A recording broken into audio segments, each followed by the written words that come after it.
stopped. And then we found crystalflesh.com. It was the only thing that worked. In just a few weeks, his toes looked amazing. He's now walking around barefoot again. You guys need to try this. I'm telling you, this stuff is different. It's not sold in stores, but go check it out at crystalflesh.com. They'll even let you try it risk-free, so you have nothing to lose. But whatever you do, don't let it get worse. You don't have to live with this anymore. Go check it out now. Just click over to crystalflesh.com. Save thousands at Matt Blatt Kia. Get out of your old trade today, even if you owe thousands more than it's worth. Go to mattblattkianj.com for more details. That's mattblattkianj.com. It's gotta be a Matt Blatt Kia, South Jersey's official play-by-play home of the Eagles, Sixers, and Flyers. At 0 point would I ever consider not being a fan of the team. 97.3 ESPN, WENJ, WENJ HD, Millville, Atlantic City. A Town Square media station serving all of South Jersey. Isn't it about time for somebody's favorite radio program? Yeah. 97.3 ESPN presents The Sports Bash with Mike Gill. When I'm driving, I got a guy on the radio who talks to me. I can't see him, but he talks to me. Now, live from inside the Ocean Casino Resort Studio, here's Mike Gill.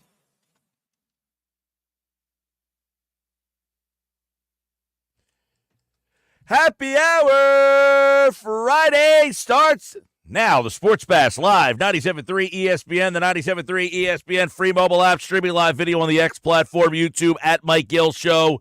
Use the hashtag SB Live. What's up, everybody? I'm your host, Mike Gill. Josh Henning producing today's show. You out there, happy hour Friday to one and all. Hopefully you're getting ready for a fun weekend. We've got so much to dive into. Eagles and Jaguars. I don't know, it feels like one of those games. Like sometimes there's games on the course of a schedule that you're just like, I don't know what to do on Sunday. 4 o'clock, waiting around for an Eagles game that, I don't know, you juiced up for this Eagles game. Doug Peterson's back in town. You know, the one thing I think you can hope for and look forward to, you know, I'm not one for the aesthetics of a victory. Like, I don't care if they win 34-0 or 23-10 or 13-10. Yeah, like the next day you're going to be like, yeah, that was ugly. But I don't think that means, man, they can only win 13-10. Some weeks you just don't have it, and some weeks you do have it, and some weeks it looks great, and some weeks it doesn't. Just pile up the wins and keep moving on. This is not a good Jacksonville football team. They stink, and their defense is really bad. So, like, if you're asking, what do I want to see on Sunday? I want to see the Eagles' offense really continue to evolve and show that they are multi-facet offense that is very tough to stop and very difficult to game plan for. That's what I want to see on Sunday against this team. I want to see an offense where the other team says, I don't know what to do. I don't know if it's Barkley. I don't know if it's Smith. I don't know if it's Brown. I don't know if it's Hurt. I don't know what to do. My hands are tied. My hands are up in the air. Unlike the game that we saw last night, which was painful to watch. It was not a very good game. Both those teams offensively challenged. Houston has a lot of injury problems at wide receiver, and they are suffering because of it. And the Jets just aren't a very good football team. They saved their season to some extent last night. Houston kept the South up for grabs on a Thursday night game with that loss last night. And we move into the weekend portion of week number 9. We'll get into it with the particulars on the Friday. Johnny Mack at Eagles practice today. No doubt was Goddard. He did not practice, so it appears that Goddard and Slay both did not practice, and it seems that those two guys will not play in the game on Sunday. We'll get the full injury report. Adam Kaplan, football at 4 today. Michael DeRocco covers the Jacksonville Jaguars. We'll go down to Jacksonville right around 3:30 today and get our outside view to see what's happening with that game and this team. What happened to the Jaguars, man? What happened to this team? Shad Khan, the owner, had said before the season, this is the most talented team that they've ever had. I don't know that that's accurate or not, but this is a team that went to the AFC Championship game 2 years ago. They went toe-to-toe and hung in there and looked like a team that was on the rise. Trevor Lawrence, and this is what they are right now. They're just not a good team. You know, they got some injury issues. They've got the coach somewhat on the hot seat down there, Doug Peterson. We asked you earlier this week, and I got to be honest, I was a little surprised that a lot of the listeners and the people who listen to the show, were more kind of like I said, I gave you the option to say, hey, are you more Doug Peterson or are you more Nick Sirianni? Like, would you take Doug Peterson back? And a lot of people said, no, I'd stick with Nick Sirianni, which, I don't know what that says for Nick, but good for Nick and good for the fans out there. It's been a tough struggle for Doug down there, man. It really has been rough. Is he on the hot seat? I don't think they'll fire him in season. I don't think that's the kind of team that they are. Jacksonville, it's a little bit more laid back fan base down there. If they have any fans at all that really care and follow this team day to day. What kind of fan is a Jacksonville fan? I mean, are they hardcore every day? Do they care about like the backup center like Eagle fans? I mean, Eagle fans are a wild bunch. But the difference between an Eagles fan and a Jacksonville Jaguars fan, Michael Duraco, who covers the Jacksonville Jaguars for ESPN.com, I was talking to Josh before the show, and Josh was the guy who booked Michael to come on the show, and I was, looking at some of his articles and getting ready to talk to him at 3:30 today, and I said, ESPN.com has a guy who covers every single team or a girl who covers every single team. And I don't know how often I've ever seen Michael Duraco on television. It's not his fault. This Jacksonville, they just don't get the coverage. Just nobody seems to care. And look, they haven't been good. Put it this way. Somebody asked me last night, am I Kelly Green or am I Midnight Green? And I said that might be the biggest storyline entering the game this weekend. Are you team Kelly Green? Are you a fan of the Kelly Green or the Midnight Green uniforms? 609-403-0973. 609-403-0973. And my answer is, I've always been a Midnight Green guy. The Kelly Green doesn't really do much for me. Now, they're wearing the Kelly Green this weekend, and this was supposed to be a Sunday night football game. If you remember, this was the Sunday night game. They were going to break out the Kelly Greens for the Sunday night game, and the game gets demoted down to a 4:05 game, and they're going to wear the Kelly Greens this weekend. But I've always been Midnight Green over Kelly Green, and I don't know if it's because, I'm 47 years old. I grew up in the gang green era, but that gang green era didn't really do much for me. It was when they switched over to the Midnight Green is when the Eagles finally became really the Midnight Green. If you think about it, is the starting point of the success of the Philadelphia Eagles as we now know them. Right? The Midnight Green, when they made the switch to Midnight Green, they became really the number one team in town. The Midnight Green coincides with when the Eagles took over the number one spot and just never let it go in Philadelphia. The fan base. The Midnight Green caused what we now know as the Eagle fans, right? This group of fans that are just passionate and almost relentless at times. It started with Midnight Green. It kind of got going late in the Kelly Green era with Buddy Ryan, but Buddy never won anything. And then it got bad with Ray Rhodes and Rich Kotite. And then when it morphed over to the Kelly Green ending and turning into the Midnight Green, that is when things started to change for the organization. That is when things started to become what we now know as the Philadelphia Eagles. A team that, I think the fans demand, with good reason, by the way, Philadelphia Eagle fans demand success. They demand that the team is constantly in play for a Super Bowl. It's something that the Jacksonville Jaguars fans, I just don't think that is the way they are. And there's a lot of fan bases that are like that. But this all kind of started with where we are today in the year 2024. The Philadelphia Eagles have given us really 25 years of high expectations. It started in Andy's first year in 99. They were not very good, but you saw the change of the organization coming, and it went through the Reed era, to a Super Bowl appearance in the Reed era, to the Peterson era with a Super Bowl championship, to now the Sirianni era with another Super Bowl appearance. The expectations of this franchise changed coinciding with the change in the uniforms. So I've always been a midnight green fan over the Kelly Green fan. The Kelly Green, to me, is an era that did not have enough success, and the fan base's expectations were never met. And I'm not saying they've been met with this group either, or the Kelly Green or the Midnight Green is the reason why. I'm just going off the time frame of when the expectations of the fan base kind of changed. You know, back in the early portion of the 90s, the late 80s, early 90s, this was a team that really didn't do a whole heck of a lot other than have this, great defense, and that's it. So as they get ready for Jacksonville this week, you have the two fan bases. You can see the difference. One at 5-2, which I think is wondering who they are, and the Jacksonville Jaguars just kind of going through a season. And when you wonder what this Philadelphia Eagles team is, are they becoming a team that you are believing in? Are they a team that you look at and say, this team's getting better every week, this team is growing? I mean, do you get to a point where you feel like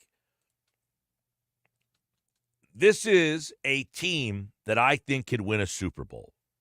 Because I think 3 weeks ago, or let's go 2 weeks ago.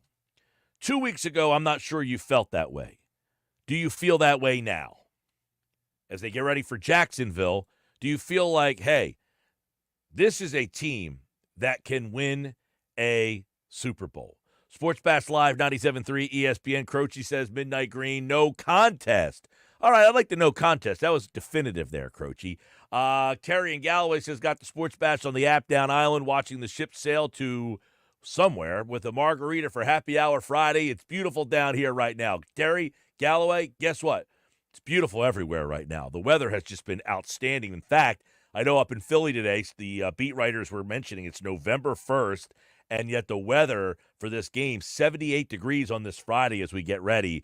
I like the Gotham green. That's from Cole and LBI. Yeah, they won last night, the old Gotham green. I didn't like those uniforms last night from the Jets, though. I think those were terrible. At least the helmets were. I don't like that green face mask. The weird contrast of that, like, glowy green face mask. I don't like the green face mask. I like the helmet. The black helmet's kind of cool for the Jet, but I'm not a big fan of the face mask there. Paul from Rehoboth Beach, Delaware. Mike, I'm going to throw a twist in there. My favorite jersey is the black jersey with the green pants. Great combo, not worn as much anymore.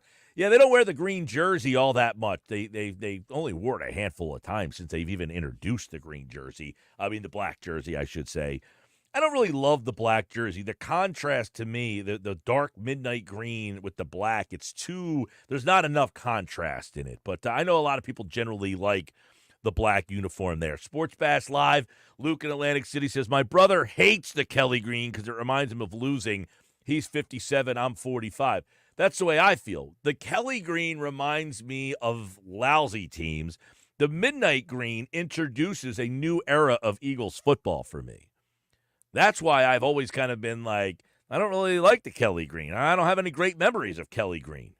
The only good memories I have of Kelly Green is like getting to watch Reggie White, Jerome Brown, Seth Joyner, Byron Evans, Mike Pitts, Mike Golick, Byron Evans, did I say him already? Andre Waters, Eric Allen. It reminds me of that team, and that's it. That's the only positive. Randall Cunningham. That's it.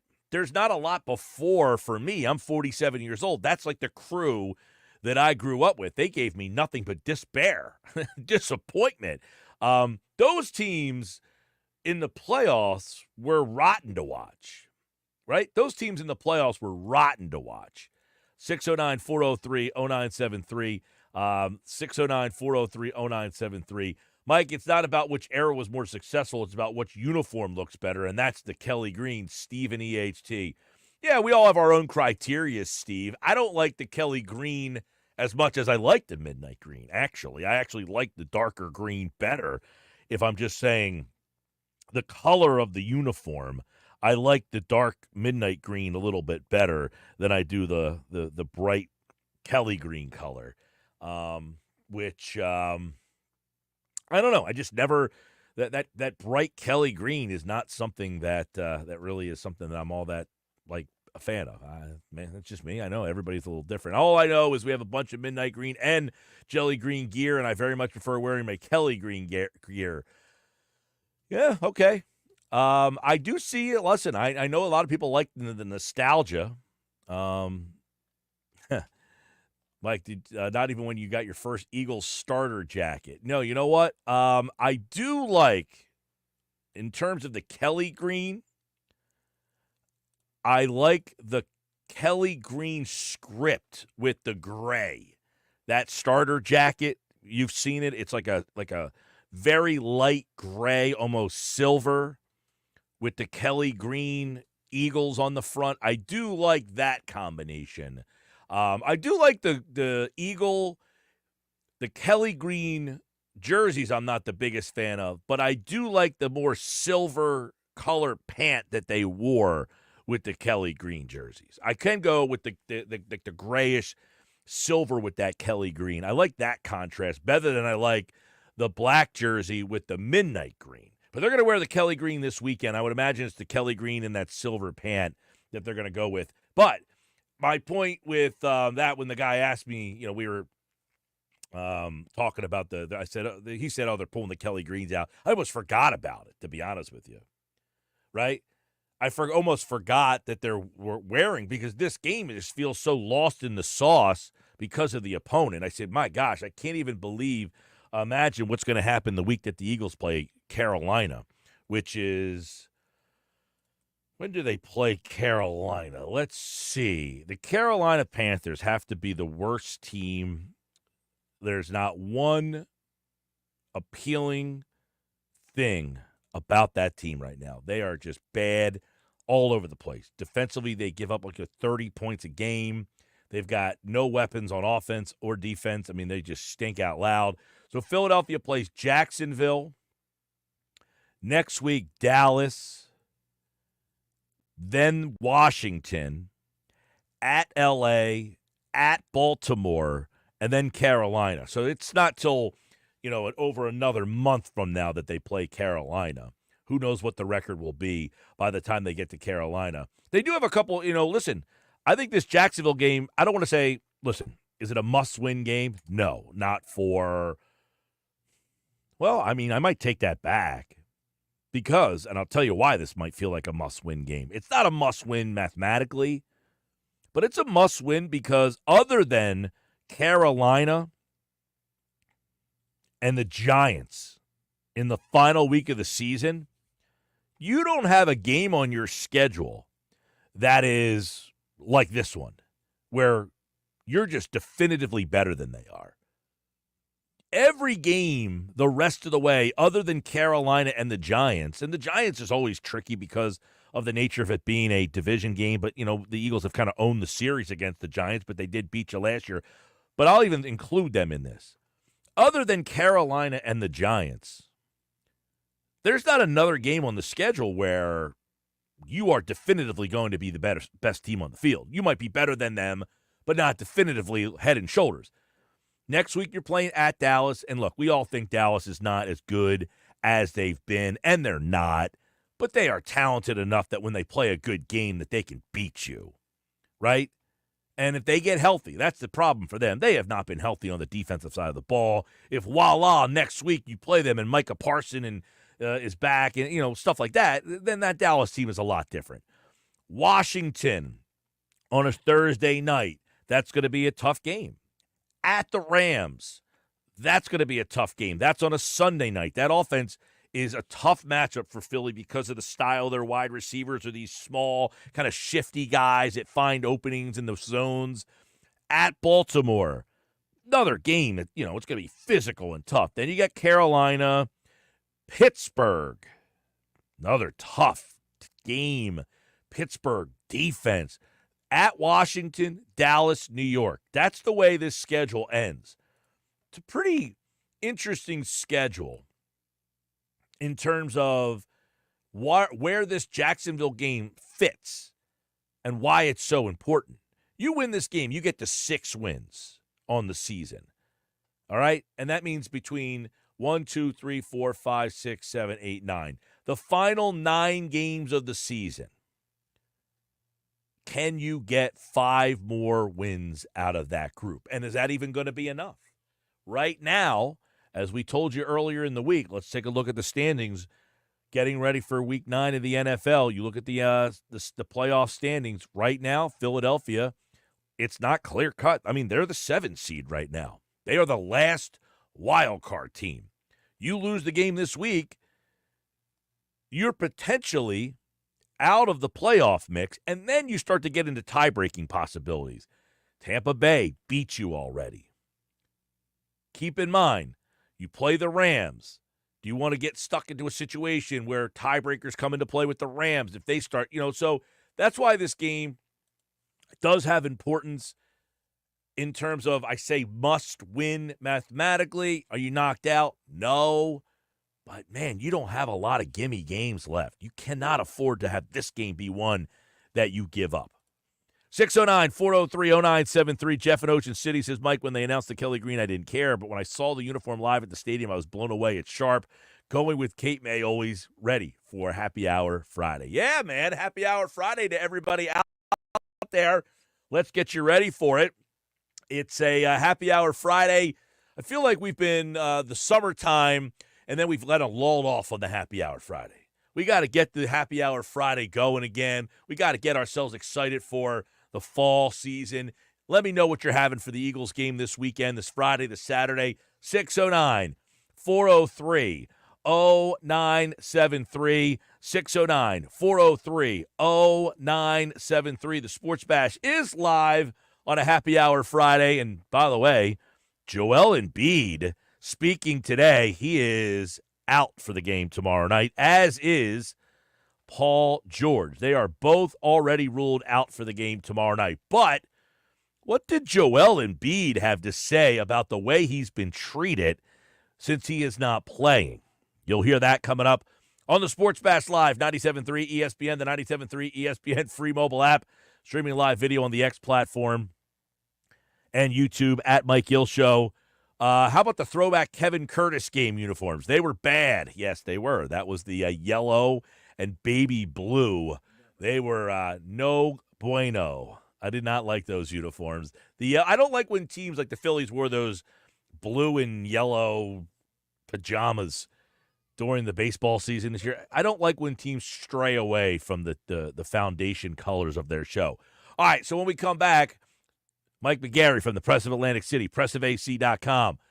Nick Nurse says that Joel and Paul George out this weekend. Saturday they play against Memphis. He said he wants to see Joel Embiid and Andre Drummond share the floor. Said they tried it at practice multiple times. So what does that mean? Joel Embiid has actually practiced, so you got that going for him, which is nice. But when will we see him? You'll hear from the big fella coming up later this hour on the Sports Bash Live, 97.3 ESPN. You're listening to the Sports Bash with Mike Gill. Never thought this radio stunt would catch on so big. On 97.3 ESPN. The time of year for killer deals. You've had your eye on some hot new wheels. We want to pay off your loan or lease and tell your old car to rust in peace. Take your Matt Black Kia today. Buried in a loan or lease? Matt Black Kia wants to get you released and treat yourself to 0 down, 0 payments until next year. Even 0% up to 72 months on every clearly marked new Matt Black Kia in stock. You won't need a costume to get a brand new Matt Black Kia Forte LXS under 20 grand. That's right, a brand new Kia, just $19,999 with any trade. That's less than most used vehicles. It's gotta be a Matt Black Kia. With 24 EV9 and 6, $1388 per thousand. Not all will qualify. Credit and down payments. Offers can be combined. Go to mattblackkia.com for complete details or 888-505-6670. Price includes all costs to be paid by consumer, except for licensing, registration, and taxes. Through KMF. Rebates and incentives to dealer. Expires 10/31/24. Matt Black Kia, 6211 Black Horse Pike. Egg Harbor Township, and on Route 37 in Toms River. It's common knowledge that after age 30, our metabolism changes. We have less energy and gain weight easier. There's a way to feel better, not in years or months, but sometimes in just days. I'm Chuck Norris. I tried everything. Working with a team of health experts, we came up with Morning Kick. Morning Kick is a revolutionary new formula that combines all my favorite supplements into one daily drink. Morning Kick has probiotics to help you lose weight, prebiotics for digestion, superfoods for muscles and joints, and powerful anti-aging supplements. It'll help you feel youthful, energized, and helps manage stress. I look and feel better than I have in years. Go to roundhouseprovisions.com, use code SUPPORT, or text SUPPORT to 511-511 and claim 40% off. roundhouseprovisions.com, code SUPPORT. Every purchase comes with our 90-day money-back guarantee. You could be feeling these changes within just a couple of days. Text SUPPORT to 511-511. These statements have not been evaluated by the FDA. This product is not intended to diagnose, treat, cure, or prevent any disease. Tax fees may apply.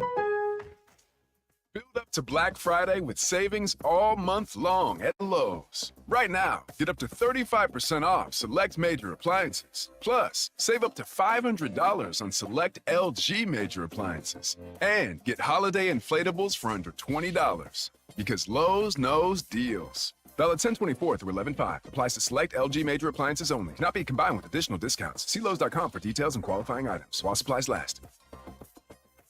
With Progressive, you get more than savings. You get access to us through our mobile app, online chat, or by phone. Oh, I see what you're doing here, Jamie. Giving me all these ways to stay in touch so I have no excuse not to. Well, you're in luck, because this guy's in the market for a new BFF. Actually, all our customers can contact us this way. Oh, yeah, no, I was just kidding. But I am always up for Taco Pizza!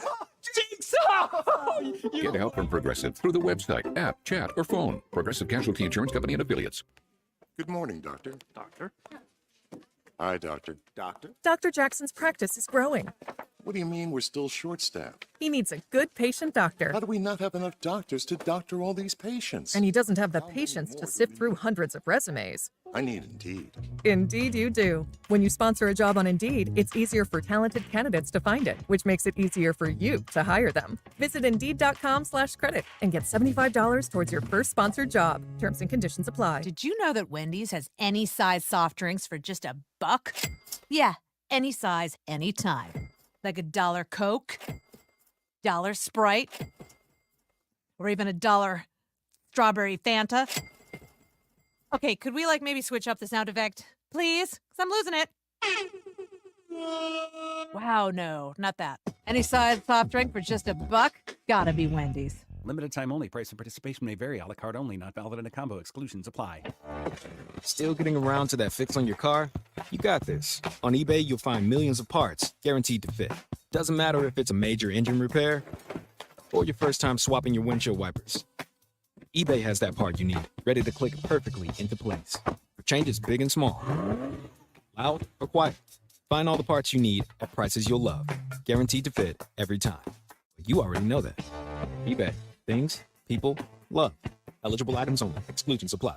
Hi, it's Pete from Chicky and Pete's, the official sports bar of your Philadelphia Eagles, celebrating football season with special new menu items. The Kelsey Combo, created by number 62 himself, a handcrafted barbecue burger, world-famous crab fries, and an ice-cold garage beer. Our incredible jumbo soft pretzel, Chicky style, with a heaping skillet of our own in-house crab dip, and our delectable sweet heat wings, where a portion of the proceeds go to the A.J. Brown Foundation. Participating locations for a limited time. Chickies and Pete's. Hi, it's Pete from Chicky and Pete's, the official sports bar of your Philadelphia Eagles. Our new menu includes our boneless wing special every Monday. Buy a single order of our mouth-watering boneless wings and get a snack order of boneless wings free. Every Tuesday and Wednesday, it's buy one, get one free snows. Buy any number of delectable snow crab legs and get the same amount free. Plus the Kelsey Combo, tasty buffalo fried shrimp, seafood pasta in our famous Sicilian or red sauce. Participating locations for a limited time. Chickies and Pete's. It's the Sports Bash with Mike Gill. Keeping the fans entertained and happy. On 97.3 ESPN and the 97.3 ESPN free mobile app. I've done way too much for this city to be treated like this. So, done way too much. But, like I said, I wish I was as lucky as other ones, but that doesn't mean that I'm not trying and, I'm not doing whatever it takes to be out there, which I'm going to be. here pretty soon. Joel Embiid says, I've done too much for this bleeping city to be treated like this. As Joel Embiid hit the breaking point. Sports Bash Live, 97.3 ESPN, the 97.3 ESPN free mobile app. Live video on the X platform, at Mike Gill Show. YouTube, at Mike Gill Show. Use the hashtag SB Live. Subscribe. Mike McGarry from the Press of Atlantic City is here. Is that the most frustrated you've ever heard Joel Embiid? He's had some injuries. He's always, he has his moments. But is that the most frustrated that you have heard Joel Embiid?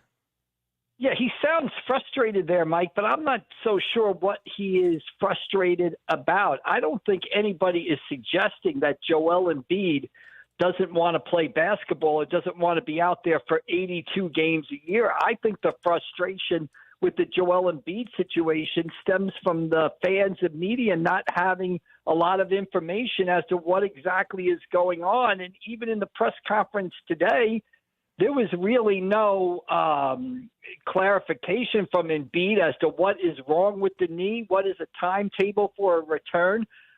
So I understand that maybe he's frustrated with the situation, but I don't know if he's frustrated at the right thing, because I don't think anybody is suggesting that Joel Embiid does not want to play basketball or is not going to do everything he can to get the knee healthy. I think the frustration comes from the way the team has handled the situation. Yeah, I mean, I kind of agree that I don't feel like people are taking shots at Embiid so much, or maybe they are. I don't know. Are people just fed up with the whole it's always something, or is this more that people are just frustrated with the organization messaging? I think it's a little bit of a couple of those things, right? During the press conference, he ran down all the injuries he's had, some of them, freakish by nature, broken cheekbones, broken faces, eye orbitals, that sort of stuff. I think, people are frustrated with his overall injury history, and I can see him getting frustrated too. But I think in this case, what happened was, there was, the day before the season opener, they basically came out and said he's not playing, and we don't know when he is going to play, or here is what is wrong with the knee. And there's still not that clarification or that information. You're looking, and again, we're only 4 games into the NBA season, but they got Memphis on Saturday and then a 3-game road trip out west. They're looking at a 1-7 type of start right here. And that's going to be tough when you look around the rest of the East and you see, hey, maybe the Cleveland Cavaliers with Coach Kenny Atkinson, maybe they're going to be a little bit better than we thought. You still have the Knicks. You still have the Pacers. The Celtics look like they haven't missed a beat at all, even though they don't have Porzingis. They look like they're better than last year. So where does this Sixer team sort of fit in the long term? I think that's the frustration that fans have. But I don't see anybody suggesting that Joel Embiid is not trying to do everything he can to get on the court. Yeah, Embiid is out for the game tomorrow night, as is Paul George. They have both already been ruled out of that game. Now, Embiid has been practicing, right, Mike? He's ramped up 5-on-5. We anticipate, is that the feeling that we're starting to hear, that maybe he goes out to the West Coast and just starts out there against the Suns on Monday night, or we're not even sure of that yet? Yeah, I'm not sure of that. And that's a type of game, that West Coast trip, the Suns, the Lakers who are playing great, and the Clippers, that's not exactly going to ease Embiid in if he actually plays in one of those games. It would have been nice, if he was healthy enough to maybe play against the Detroit Pistons. But, of course, then the Sixers lost by 10, and it was really a 20-point loss to the Detroit Pistons. I think the frustrating fact here, Mike, is that Embiid is not playing. There's been a lack of information about what exactly is wrong with the knee, what happened between the Olympics and now. He seemed to suggest today that, he was able to play in the Olympics because that wasn't as taxing as an NBA game. He was playing 10 minutes a night. He really only had a few good moments against Serbia, and that helped him win the gold medal. So he seemed to say that playing an NBA game took a much higher level of readiness. Okay, I can buy that, but where are we on the path? Are we close? Are we not close? What is going on here? And then I think adding to that frustration has been just how bad the Sixers have looked without Embiid and Paul George in the lineup. I don't think anybody thought that the team would look this bad even without those stars. Mike McGarrett from the Press of Atlantic City, pressofac.com here on the Sports Bash Live, 97.3 ESPN. Sixers tomorrow night against Memphis, and, of course, no Embiid, as we just mentioned, no Paul George. The one thing that you have the problem with here is if Embiid and George are healthy and play 50 games together, the overall goal is to beat a Boston and New York, teams that beat you last year. And I don't know that 50 games is enough to say, hey, we have the chemistry and continuity. So even if those guys get to the playoffs healthy, do they have enough time to play together, to play again? Now, New York's got the same problem. They got a couple of new cats in there as well that they're going to need some time to get meshing and all that. But the Boston Celtics right now, and even that Cleveland team to some extent, who beat no, that was Indiana who beat Boston the other night. But that Indiana team's played a lot of games together. So you have a lot of teams that you're chasing right now that have much more continuity that you're going to have even if you're healthy. Yeah, I mean, the question we all have right now is how many games is Embiid going to play this season? And, what is that going to mean for the Sixers' overall seeding? And if this team is a 5, 6, or 7 seed, are they capable of going on a run through the NBA playoffs, winning 3 straight series or 4 straight 7-game series on the road? History would tell you no. So I think the thing is that most fans, knowledgeable fans, are kind of looking at this 76er thing. And then granted, it's only 4 games into the season and it can turn around quickly. But, it's easy to sort of play out a scenario in your mind where this thing kind of slips away and you get a little bit of a lost season here. Mike, real quick, I know the baseball season is over. The offseason officially here when it gets to Dalton F. But the Scott Kingery era is officially over. He has been traded for cash considerations. Now, this is a story, and I bring this up because this was an unprecedented situation. The guy signed a 6-year, $24 million contract. I remember this vividly because 2018, I was at that spring training. He hit like 390 down there. He hit everything, rockets, everything. And you were like, the Phillies did something they would never do. They targeted a young guy and went after him. It is like one of the most bizarre stories of what happened to this guy afterwards, to the point that he's getting traded for cash considerations. Yeah, I called it maybe one of the most confounding careers in Phillies history, right? I mean, he was the next Chase Utley. He was the guy back in 2018. He had the cool nickname, Scotty Jetpacks, right? He played all over the place.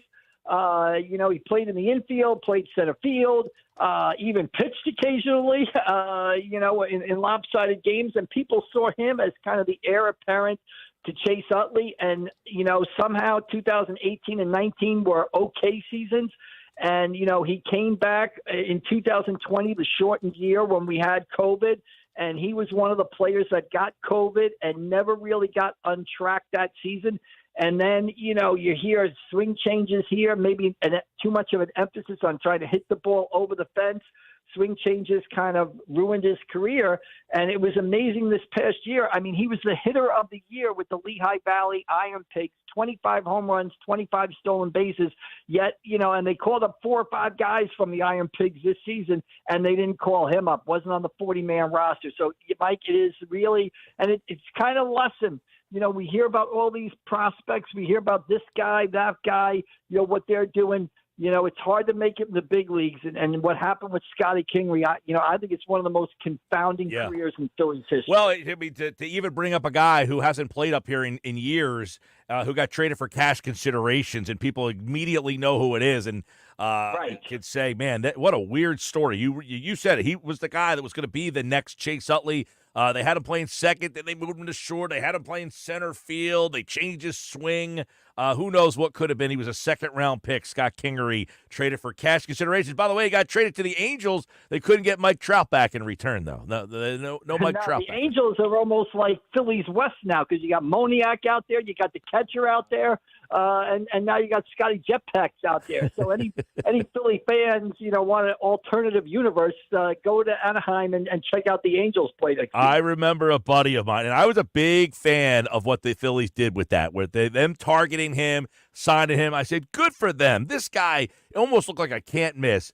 But my buddy to this day says, I will never forgive Gabe Kapler and Matt Klentak for what they did to that kid in changing his swing and trying to make him a home run hitter.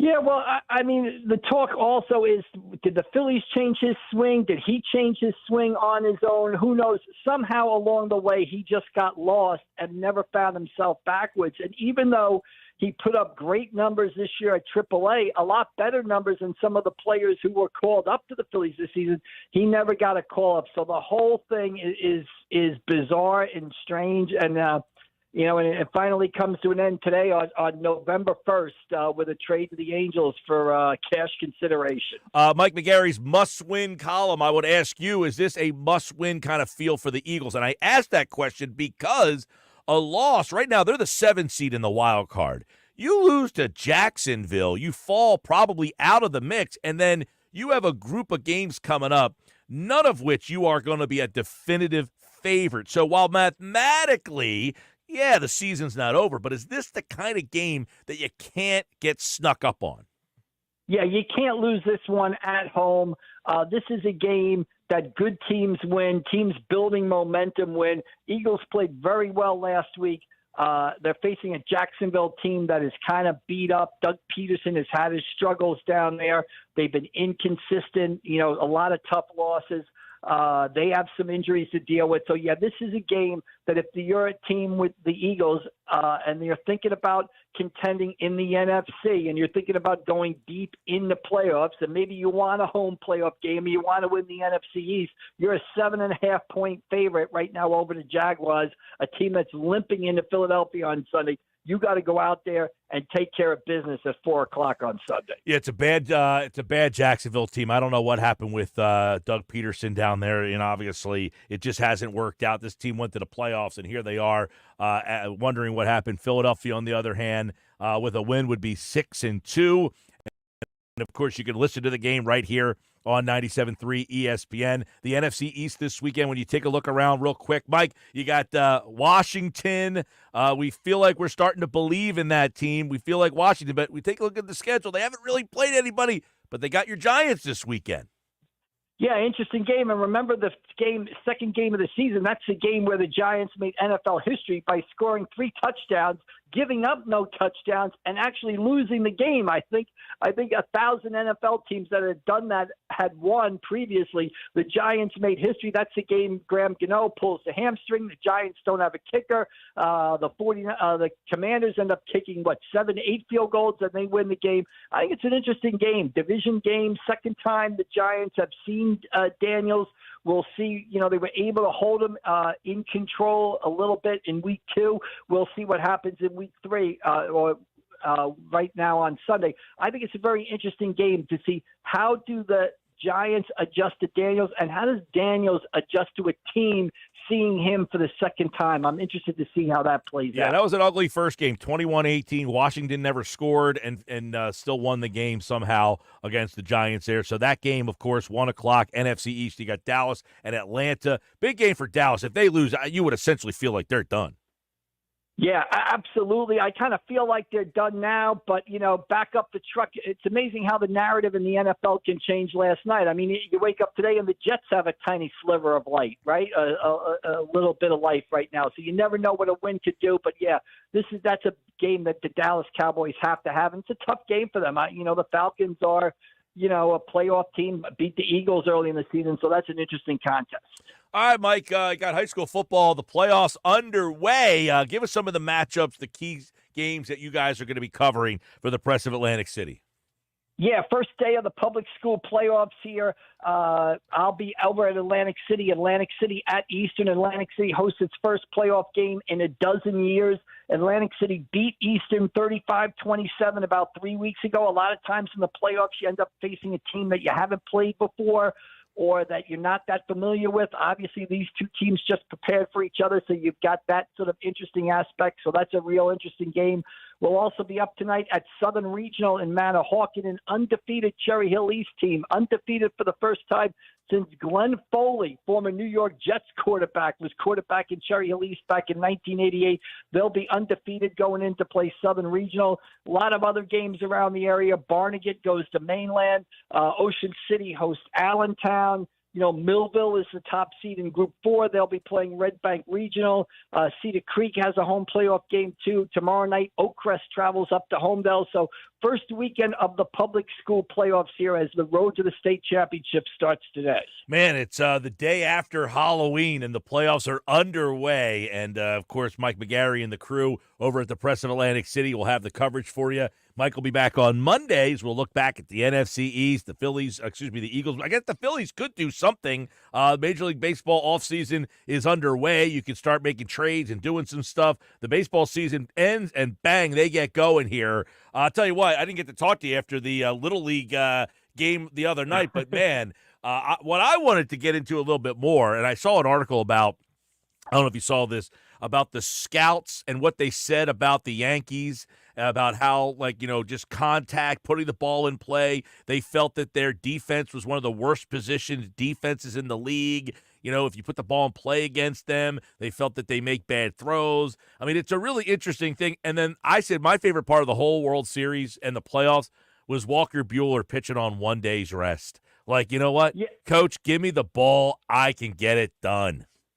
I think that is an underrated factor in the Dodgers' role through the playoffs. Walker Buehler was terrible in the regular season. Terrible.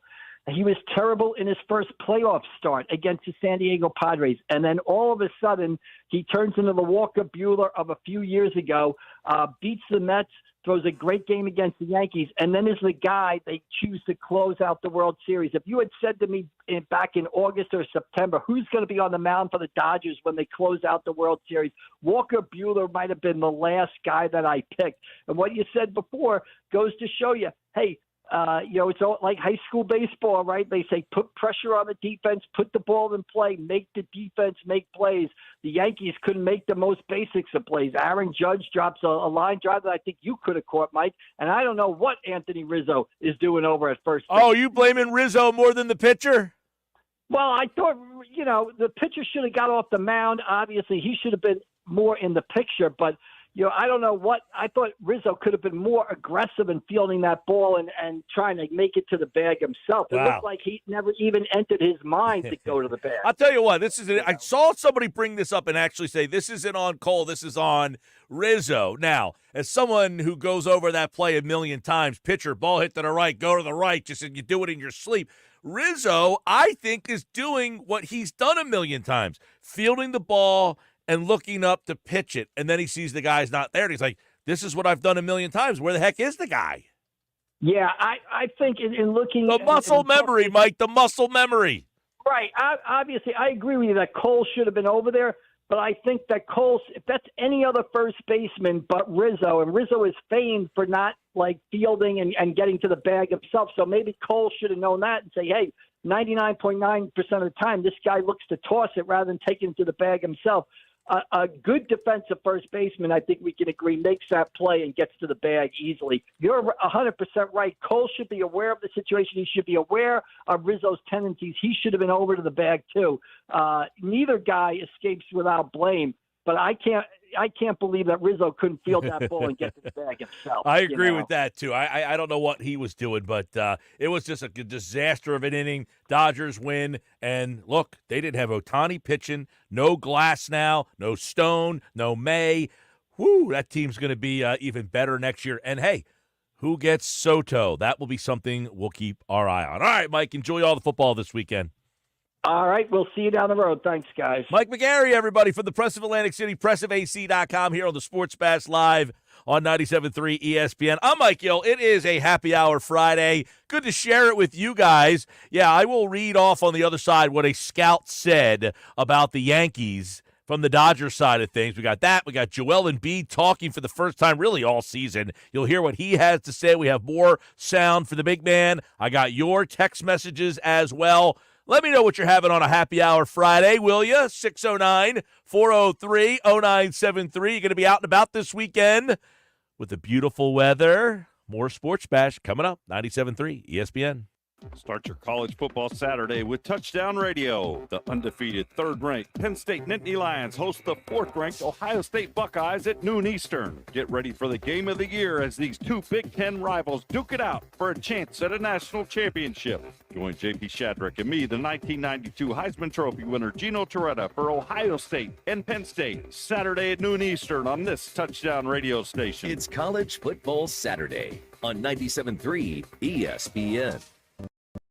Is your home ready for the season? Worried about rooms that just won't stay warm this winter? Call Jenkins Plumbing and Heating today to ask about a new energy-efficient system from American Standard Heating and Air Conditioning or a Mitsubishi Douglas system. With generous financing options through South Jersey Gas or Atlantic City Electric, plus additional savings through rebates from your local utility companies. Upgrading your system could also help lower your utility bills. Call Jenkins today or visit jenkinsandsons.com. When you're hiring, ZipRecruiter's technology makes finding qualified candidates for your job easy. What if the rest of the world was as easy as ZipRecruiter? Math problems wouldn't be so problematic. K equals 42. And summiting Everest would be a walk in the park. In the meantime, if you want to make your hiring easier, use ZipRecruiter. And right now, you can try it for free at ZipRecruiter.com/free. ZipRecruiter.com/free. Get in zone, AutoZone. Welcome to AutoZone. What are you working on today?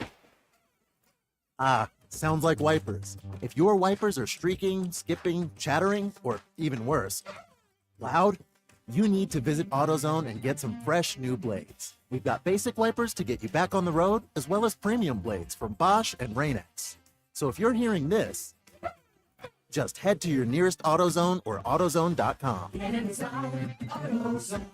It's common knowledge that after age 30, our metabolism changes. We have less energy and gain weight easier. There's a way to feel better, not in years or months, but sometimes in just days. I'm Chuck Norris. I tried everything. Working with a team of health experts, we came up with Morning Kick. Morning Kick is a revolutionary new formula that combines all my favorite supplements into one daily drink. Morning Kick has probiotics to help you lose weight, prebiotics for digestion, superfoods for muscles and joints, and powerful anti-aging supplements. It'll help you feel youthful, energized, and helps manage stress. I look and feel better than I have in years. Go to roundhouseprovisions.com, use code SUPPORT or text SUPPORT to 511-511 and claim 40% off.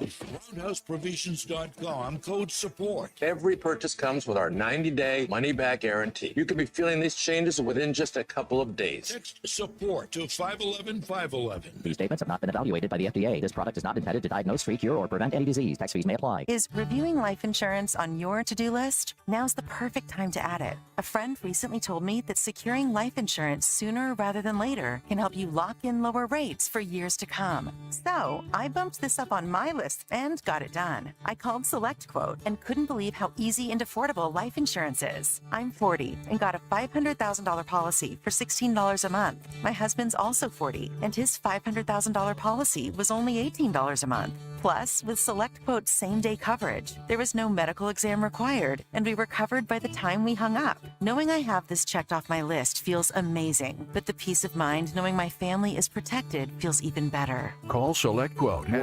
1-800-670-5151. That's 1-800-670-5151. Or go to SelectQuote.com to get your free quote today. 1-800-670-5151. Details on example rate at SelectQuote.com.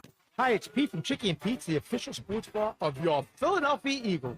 Make a selection from our seasonal food menu, then unwind with one of our sensational cocktails. The South Philly Sizzle, made with Bird Gang Habanero Tequila. Stateside pumpkin pie featuring stateside vodka, rum chata, and pumpkin puree. Delicious fiery sangria. Tasty spiced apple punch, or the Campfire Mule at participating locations for a limited time. The official sports bar of your Philadelphia Eagles, Chickies and Pete's. Hi, it's Pete from Chicky and Pete's, the official sports bar of your Philadelphia Eagles. We're teaming up with Eagles wide receiver A.J. Brown for a new wing flavor this football season. A.J. Brown's Sweet Heat Wings. We combine the sweet and spicy flavors AJ loves, plus a portion of the proceeds benefit the AJ Brown Foundation and its focus on empowering underprivileged youth. At participating locations for a limited time, the official sports bar of your Philadelphia Eagles, Chickies and Pete's. You're listening to The Sports Bash with Mike Gill on 97.3 ESPN and the free mobile app. All right, 2:53 Sports Bash Live, 97.3 ESPN Happy Hour. Friday, everybody. Hopefully you're enjoying the Friday afternoon. I'm Mike Gill. We got John McMullen to talk a little birds on the other side. All right, here's what the scout said from the Dodgers regarding the Yankees. What the Dodgers told their players in scouting meetings was the Yankees were talent over fundamentals, that if you run the bases with purpose and aggression, the Yankees will self-inflict harm as well as exposed by Betts, Tommy Edman, and Freddie Freeman. The value was very high to put the ball in play and make the Yankees execute. They mentioned that the Yankees were not just the worst team in the majors base running by every metric, but the difference was vast on the field between them and the Padres, who the Dodgers beat in the NL Division Series. They were thrilled at how short Yankees leads were at first base to potentially be less of a threat on a pivot at second where Gavin Lux does not excel. They said that their metrics had the Yankees as the worst positioned outfield. They were amazed how many times relay throws came skittering through the infield with no one taking charge, and how often Jazz Chisholm, for example, was out of place or just standing still when a play was in action. You talk about being prepared. Dave Roberts and the Dodgers against Aaron Boone and the Yankees. Are we surprised at who won that World Series title and how it ended up finally ending with a Little League-esque inning by an unprepared Yankees team? More Sports Bash all the way, 97.3 ESPN. Ooh, Happy Hour Friday, little Cape May Hazy Pale, always ready. I haven't heard of that one yet. Nice looking can there. I like it. Appreciate the picture as always. Mike, think about this. 14 days from today, we'll be talking about an 8-2 Eagles after 3 more wins. Jacksonville, Dallas, Washington. Now, if you get to that point, 8-2 with those 3 wins, you got 2 division wins. Ooh, you're going to be feeling pretty good. Just like that Happy Hour Friday picture. This is South Jersey's official home for Philadelphia Eagles football. The Eagles host the Jacksonville Jaguars in Week 9 of the 2024 season, Sunday afternoon. And he's brought down for a loss by the team.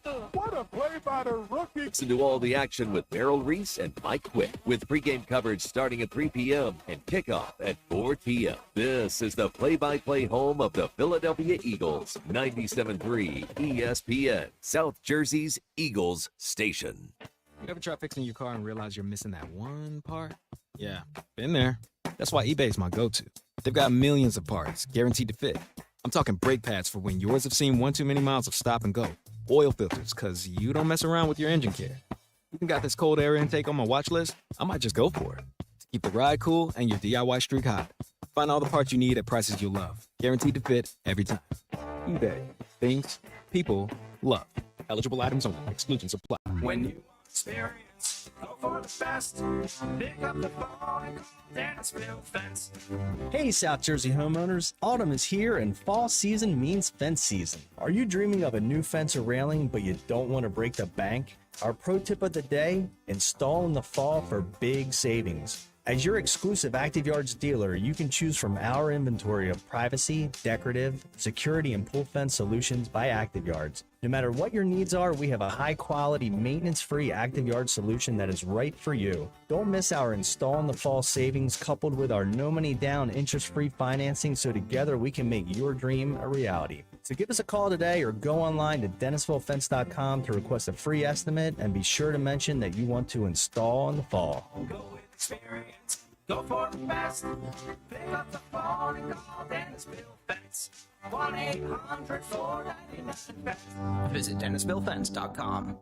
Okay, everyone, what did you think of the chocolate bar? It's too chewy. Feels kind of chalky. Too much nougat. I need to go brush my teeth. Business is booming for Steph's small marketing research firm. After all these focus groups, there's only one conclusion. I need more researchers. And she's way too busy researching Does this have peanuts? to waste time researching resumes. I need Indeed. Indeed you do. Put our matching platform to work so you can spend less time searching and more time connecting with talented candidates. Visit Indeed.com/credit and get $75 towards your first sponsored job. Terms and conditions apply. Build up to Black Friday with savings all month long at Lowe's. Right now, get up to 35% off select major appliances. Plus, save up to $500 on select LG major appliances. And get holiday inflatables for under $20. Because Lowe's knows deals. Valid 10/24 through 11/5. Applies to select LG major appliances only. Cannot be combined with additional discounts. See Lowe's.com for details and qualifying items. While supplies last. Oh yeah, it's on at Matt Black Nissan. New 2024 Nissan Rogue S, 0 down and 2.9% financing for 60 months. But when they're gone, they're gone. Have a trade? Bring it to AJ the Trade Man. He's paying cash, lots of cash, up to 120% more cash than KBB fair market value. Then drive home in your new 2025 Matt Black Nissan Kicks. Just $299 per month lease with 0 security deposits. And every new Matt Black Nissan comes with our 4-day love it or leave it return policy. Have a job clearing $450 per week at Matt Black Nissan. You're virtually approved today with 0 down and low 2.9% financing. MattBlackNissan.com. Unapproved Tier 1 credit through NEMAT. Negative equity will be refinanced into new vehicle plus tax tag and $589 doc fee. Offers can't be combined. Call 877-289-6670 or go to MattBlackNissan.com for complete details. 24 months, 10,000 miles, $27.99 due through NEMAT. PIN RC 738396. MSRP 31,115. It's on at Matt Black Nissan on the Black Horse Pike, Egg Harbor Township. Home of the Philadelphia Eagles, Sixers, and Flyers. 97.3 ESPN, WENJ, WENJ HD, Billville, Atlantic City. A Town Square media station serving all of South Jersey. This is the Sports Bash with Mike Gill on 97.3 ESPN and the 97.3 ESPN free mobile app. Now live from inside the Ocean Casino Resort Studio, here's Mike Gill. Every conversation that I've had with Jalen Hurts since probably the beginning of the offseason has been about one thing: leadership. He asks questions about how did this guy lead. He always talks about the small things. And for someone who is hyper-focused, not on how well I play, not on my accolades, but how I lead this team the best, that's the sort of quarterback I want. And I do believe they have an opportunity to get back to the Super Bowl. Ryan Clark said that. You know, one thing about Jalen Hurts is he is not the most engaging guy. I don't know what that does in terms of his popularity or what that even means, but he's not the most forthcoming guy. But what I want to know from John McMullen, who's going to join us from Birds 365 Sports Illustrated on this Friday edition of the Sports Bash. John, are you noticing, do you feel and see a different Jalen Hurts today than the one a couple of weeks ago, training camp? Is this a different Jalen Hurts, or is this just the same guy, same as he ever was? The standard is the standard. Same guy, man. That's who he is. Good times, bad times, indifference. He's always been that way, really. Going back to, his first year as a starter, going back to signing the contract. And at the time, Jeffrey Lurie called him the most mature 25-year-old he's ever met. Now he's 26. Yeah, he's the same guy. That's why, this I don't know who said that about Jalen. I didn't hear you say who the clip was of, but I mean, from other people who've been talking about him, 2 weeks ago, 3 weeks ago, during the bye when they were struggling, to now, it's the same guy. I mean, they're just executing better. They're just playing better. Right, like you don't see, like they say, like, hey, maybe he let his guard down. He has more joy. He seems like something's changed. No, just the same guy that he was in August when he got back to training camp. Yeah, he's the same guy. I mean, I always think he finds joy. He's much more, engaging with his teammates than he is. He's got, a public persona, and then he's got one behind the scenes. He starts every practice dancing with Kenny Gainwell. I mean, he shows his personality to his teammates. So that's just his public persona, and that's what he wants people to see. And he learned from Nick Saban, who I found it interesting. I found out from the Alabama guys coming to Philadelphia, he actually had a sort of a class to teach the guys how to deal with the media at Alabama. So a lot of them are structured the same way. And he tries to limit, as they call it, rat poison. I think that's a little bit overstated, but and what he's really talking about. You saw some of the clips with Nick Sirianni. You know, he said not only block out the negative stuff, but he also said block out the praise. You know, same thing can happen in a different way.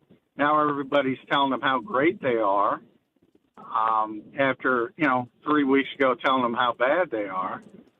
So, he's one of those guys who does a good job of blocking it all out as much as possible. Yeah, I know that, Jalen, the weird part is, like, he's played well and he's made some big plays and everything, yet they're not asking him to throw. And I know, well, they have the lead, but these games have, the Giant game, not so much, but, and I guess the perception, well, they don't want him to throw all that much. They're not asking him to do all that much.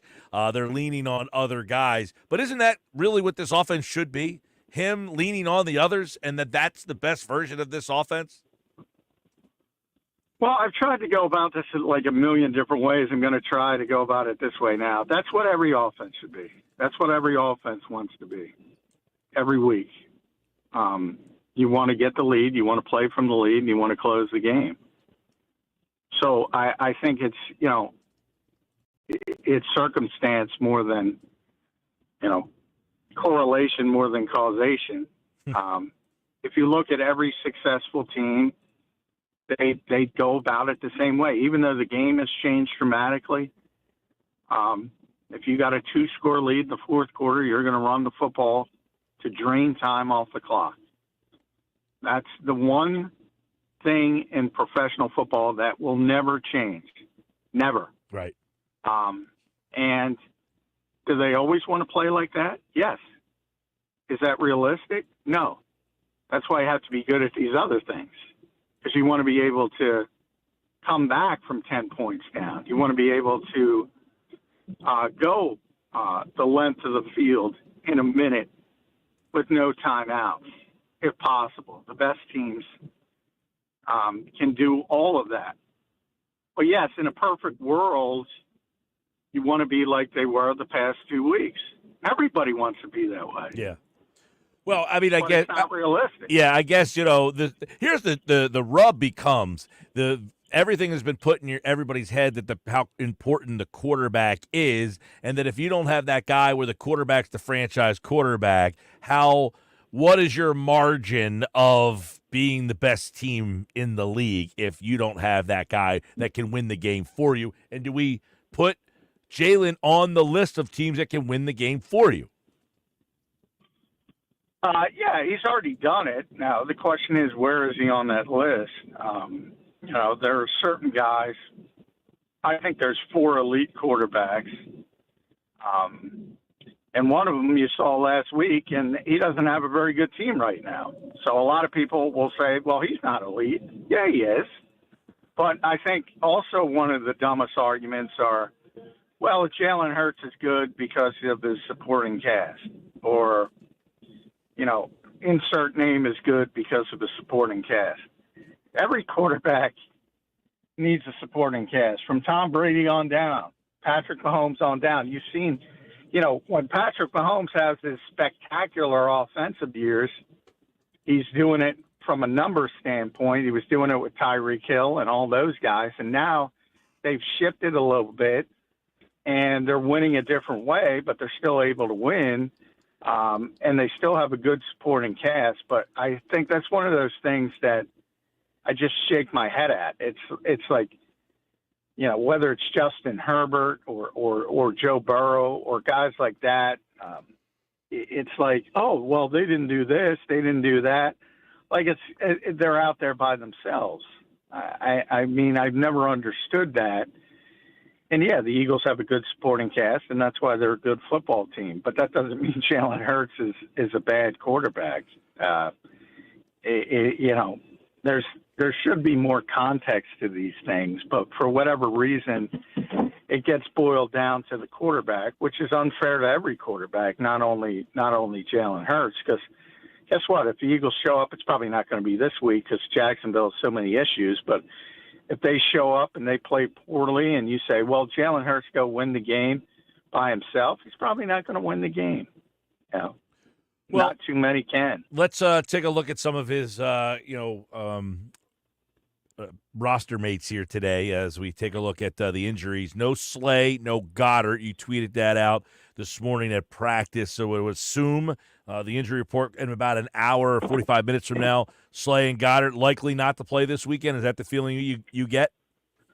Yeah, I think they're going to be ruled out today. Devontae Smith also wasn't at practice. Did see him in the locker room. It was a personal day for him, so he's fine physically. He should be able to play. So that was a big story, but he should be fine. I think Slay's going to be ruled out. Goddard's going to be ruled out. So it'll be more, obviously, Grant Calcaterra, Jack Stoll at tight end, Isaiah Rodgers at corner. And a lot of people are excited about seeing him. So, and I think it's a good week because of Jacksonville issues at wide receiver that maybe you can persevere a little bit without Slay. Yeah, you take a look at the possibility of Slay. I guess that would be an Isaiah Rodgers. He's the starter out there. If Slay goes down, we already know what's going on at tight end there with the injury situations. I wonder, like, a lot of people talk about a trap game and that kind of stuff, but is this like a must-win game? And I say it like this, John. You're 5-2, and if you win this game, you're 6-2. The schedule coming up, while Dallas is not great, I mean, it's a division game, Washington, there's not a lot of games left other than Carolina where you're in like, hey, this is a game where we're clearly the better team. You lose a game like this, every game becomes almost a coin flip type of game. Yeah, I want to call it a must-win game, but it would be tremendous. You get where I'm kind of going with that. Why this game has become, it feels like this game just feels like a fait accompli. They're going to beat this team, but it's the NFL, but it is an important game for them to try to have to get another win because there's not a lot of gimmies left. No, especially you want to go where the Eagles want to go, which is maybe even the number one seed, which is probably unrealistic, but there's no reason it can't. I mean, Detroit's got a half-game lead, so there's no reason why they couldn't be in that type of position. Detroit could lose to Green Bay this week, so they think of themselves as a Super Bowl contender. I'm not there yet. I think they're obviously a legitimate playoff team. How many teams do you put in that category, though? In the NFC, Detroit and Green Bay probably ahead of them. And I know they beat Green Bay, but I think Green Bay is a better football team. And then they're in the conversation. Now, San Francisco scares me a little bit because they're going to get Christian McCaffrey back. And I think that changes their whole sort of structure there. And even though they lost Brandon Ayuk, I think they'll be fine. And certainly they have a bad division, so they could afford these struggles early, and they're going to win that division pretty easily. And they could be a problem come playoff time. But I think, to me, Detroit's clearly number one.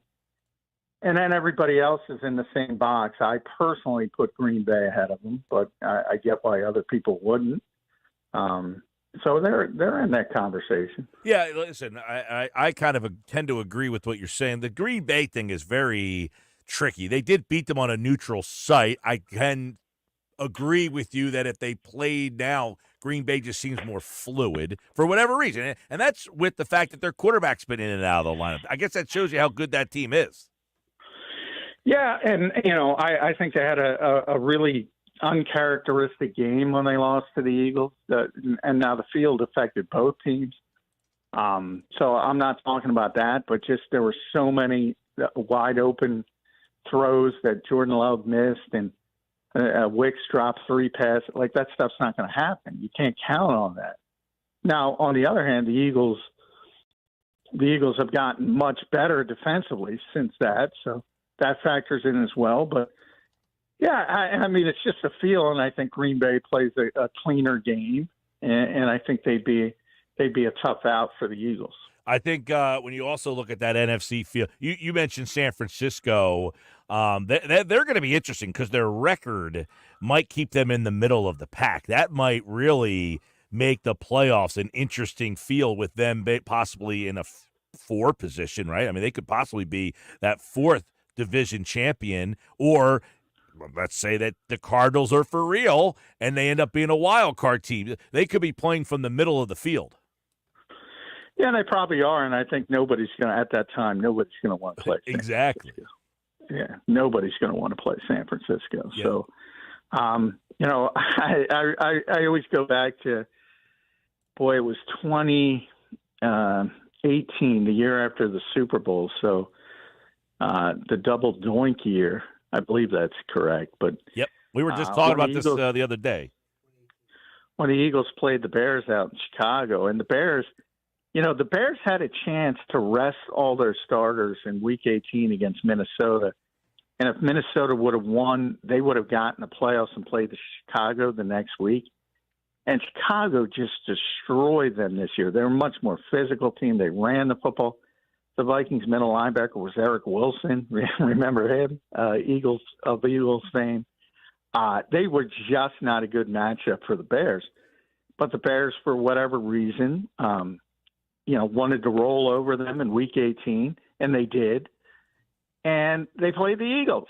It was a much worse matchup for them, and it showed out. They could have won the game. It was very close, obviously, but sure, they would have boat raced Minnesota. But teams.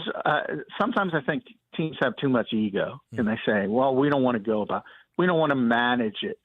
I think if San Francisco's in, manage it the other way is how I would recommend any coach. Manage it the other way if you can. Talking with John McMullen, Birds 365, and of course Sports Illustrated, a little Eagles stuff. Now, I saw this from Jeff McClain earlier. I don't know if you were at the locker of Lane Johnson when he said this, but he said they had a bye-week meeting with Nick Sirianni about modifying the offense to be more run-based. So, do they want to make a conscious effort to be a team that focuses on the run? Yeah, I was at his locker, and it was him and Landon and Jordan, but there's a lot of context to that. And Lane harkened back to 2021 in the Detroit game, and that's kind of the what I've been trying to explain to everybody. Like, they've been doing this for a long time. Well, relatively in the NFL sense. They have more 200-yard running games since 2021 than any team in the NFL. They do this, and they're effective at it. And, again, to go back to our original point, everybody wants to play that way. But later in the conversation, Lane realized, you can't always do that. Mm-hmm. So it's kind of like, they're offensive linemen. They want to go straight ahead. That's part of it. Lane's talked about that for years and years and years. It's just nice for those guys to not always be getting hit and doing some of the hitting. And when the Eagles get those 200-plus yard rushing games, I mean, yeah, everybody loves it. But, to assume that they could do that for 17 consecutive games because they want to do that. And one thing Lane said directly to me, I mean, people are going to load the box if we keep doing this, and we're going to have to do other things as well. So it's like, yes, they want to run the football. They want to run the football effectively, but they have to do the other things effectively as well. I don't know why that's so hard for Philadelphia. I don't know. I can't explain it. All right. Well, people like to run the ball. You know that, right? Yeah, but I mean, when it's like the mind shuts off when Lane says that, and they stop listening to the other stuff he's saying. Like, well, if they load the box, well, we're going to have to change. We're going to have to adjust. Yeah. I think one of common sense. I think one of the unique things about this team that is that they have the ability, we're going to talk to Michael DeRocco after you in Jacksonville. You ask him the question, what does Jacksonville focus on with this offense? And most answers every week are, geez, I don't know, because they have that many options. So to be just one thing is not what you should yearn for regardless. No, exactly. This team's too good, and that's what Jalen said earlier this week. He said, we can do everything. So, to assume that you can boil it down to, they should only run the football. And really, it's an insult to Jalen Hurts, so he's not going to want that. But, if you just look at it from a common sense perspective, and money's not the be-all, end-all, but let's face it, it means a lot. And you're paying a quarterback $250 million. And you're paying receivers outrageous amounts of money. And you want to turn them in the block. It's just not realistic. Yeah. It's just not realistic, nor do you want it to be, because, I wish people can, Nick Sirianni does an off the record with the beat reporters every Friday. If you could hear the way this team speaks about A.J. Brown, to take that piece out of your offense, it's just insanity. It's insanity. Yo, no doubt. Listen, that's the hard part for. I always talk about with whoever coaches the Sixers is always in an uphill battle because Joel Embiid is a player that you've never coached anywhere in your coaching career. You've never had an offense or a plan to do something with this type of player because he's the only one of his type. So it takes you a little while to figure out what to do and how you want to utilize this guy because, quite frankly, who has a style of offense for that particular player in their coaching background? That's kind of what A.J. Brown almost feels like. How many receivers are that big, that physical, that good, that you could say this is what – and then you have Smith and Barkley to also have to figure out how to throw into the mix as well. Yeah, it's amazing. One of the things is, you're generally, if you're a good coach, you're game planning with a lot of honesty, and there's certain matchups that you don't like. And, one of them last week, was Fred Johnson against Trey Hendrickson. So they max protected a lot more than they typically do to try to help Fred Johnson. And Fred, to his credit, played a great game. But they helped him more than they're going to help Jordan Mailata on a typical week, who was basically left alone. And that makes sense to, I think, most people. With AJ, they don't care. They don't care. All right. They do not care. They could be the best cornerback in the NFL. They do not care. Well, they think they're winning that. I was going to say, and they should, and they should. I hope that the mindset becomes, this is what we do. You try to stop us. I hate hey, this is what they're good at. No, this is what we're good at. You figure out how to stop us. Well, that's Detroit. Yeah, that's Detroit. Detroit plays with a cockiness right now, and that comes from, I think, the personality of the coach is his cockiness of he truly thinks that we're tougher, meaner, better, stronger, faster than you are. Whether they are or not, he believes it, and now they believe it. Yeah, he believes it. He's right. They are, and they can beat you multiple ways. And that's one of the things it's interesting because they won 52-14 last week. I believe that was the score. And they threw it for 94 yards.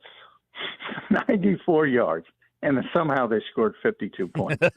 So, of course, you get and this happened yesterday, mind you, when Jared Goff, literally the day, was named the NFC Offensive Player of the Month, saying, they do this all the time. Literally on the day, again, I'll repeat that, Jared Goff was named the NFC Offensive Player of the Month. They throw the ball pretty well, typically. Well, we didn't talk much about. They got a big lead. They got a big lead, and they're just trying to get out. We didn't talk much about Jacksonville, but any path to victories here? Or is this, one of the because Jacksonville's their defense is terrible, but man, they thought they were going to be good. They thought this was supposed to be a good team.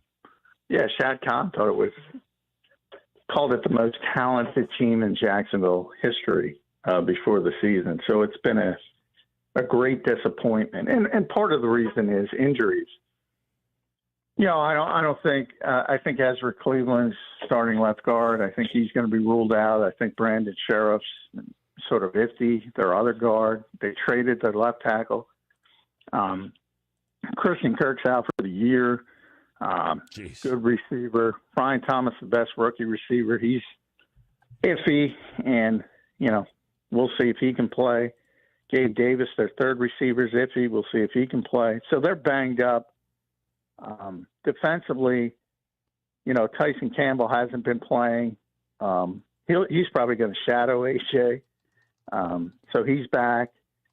The Eagles are concerned about their edge rushers, Josh Hines Allen now, and Trayvon Walker. They're very concerned about them. Very talented players, but it just, it just hasn't clicked for them. And they're so banged up, you can't imagine it. The only pass I would say is a, terrible turnover day from the Eagles. And I'm talking -3, -4 type game. And they've been haven't turned it over in 3 straight. Yeah, and with ball security. And you could afford one here and there. They're not going to be perfect for the rest of the season. But as long as you don't have that kind of drastic minus in that category, I don't see how Jacksonville can hold up against the Eagles right now. All right, you can hear the game right here on 97.3 ESPN. John McMullen is on Birds 365 weekday mornings, 8 a.m. on the Jacob Media YouTube channel. They'll recap that on Monday, and of course right here on the Sports Bash, usually 5 o'clock on Mondays because the Eagles schedule has thrown us all off. But we'll talk to Johnny next week here on the Sports Bash. All right, man, enjoy the weekend. All right, thanks, Mike. All right, there he is. John McMullen, everybody. Sports Bash Live, 97.3 ESPN, the 97.3 ESPN free mobile app. And, one of the things we discussed, Lane Johnson said, hey, we want it to be a more running team, and he said one of the things is, if you want to just be a running team, teams are going to start to make the adjustment, and they're going to load the box on you, which is what the Eagles would want. And John's point was, you have to be able to do other things, and that's what the Eagles excel at. They do want teams to get out and make those adjustments. He wasn't saying that if teams load the box, that all they can do is run. They want teams to load the box. He's saying, but if you're a fan and you want them to be a running team only, that's why they want to be able to do other things. We got somebody on the text board who didn't understand that very clearly, but he wasn't saying that. He's saying that you want to be able to do other things in the event that other teams load the box. Yes, that's what the Eagles want teams to do. They want you to say, hey, we're going to load the box. You can't run on us because the Eagles can do other things. His point was that's why you don't want to just be one-dimensional. It's amazing how people hear things, but I do see that he's having a margarita for Happy Hour Friday, so that could have clouded his judgment or his hearing or his interpretation.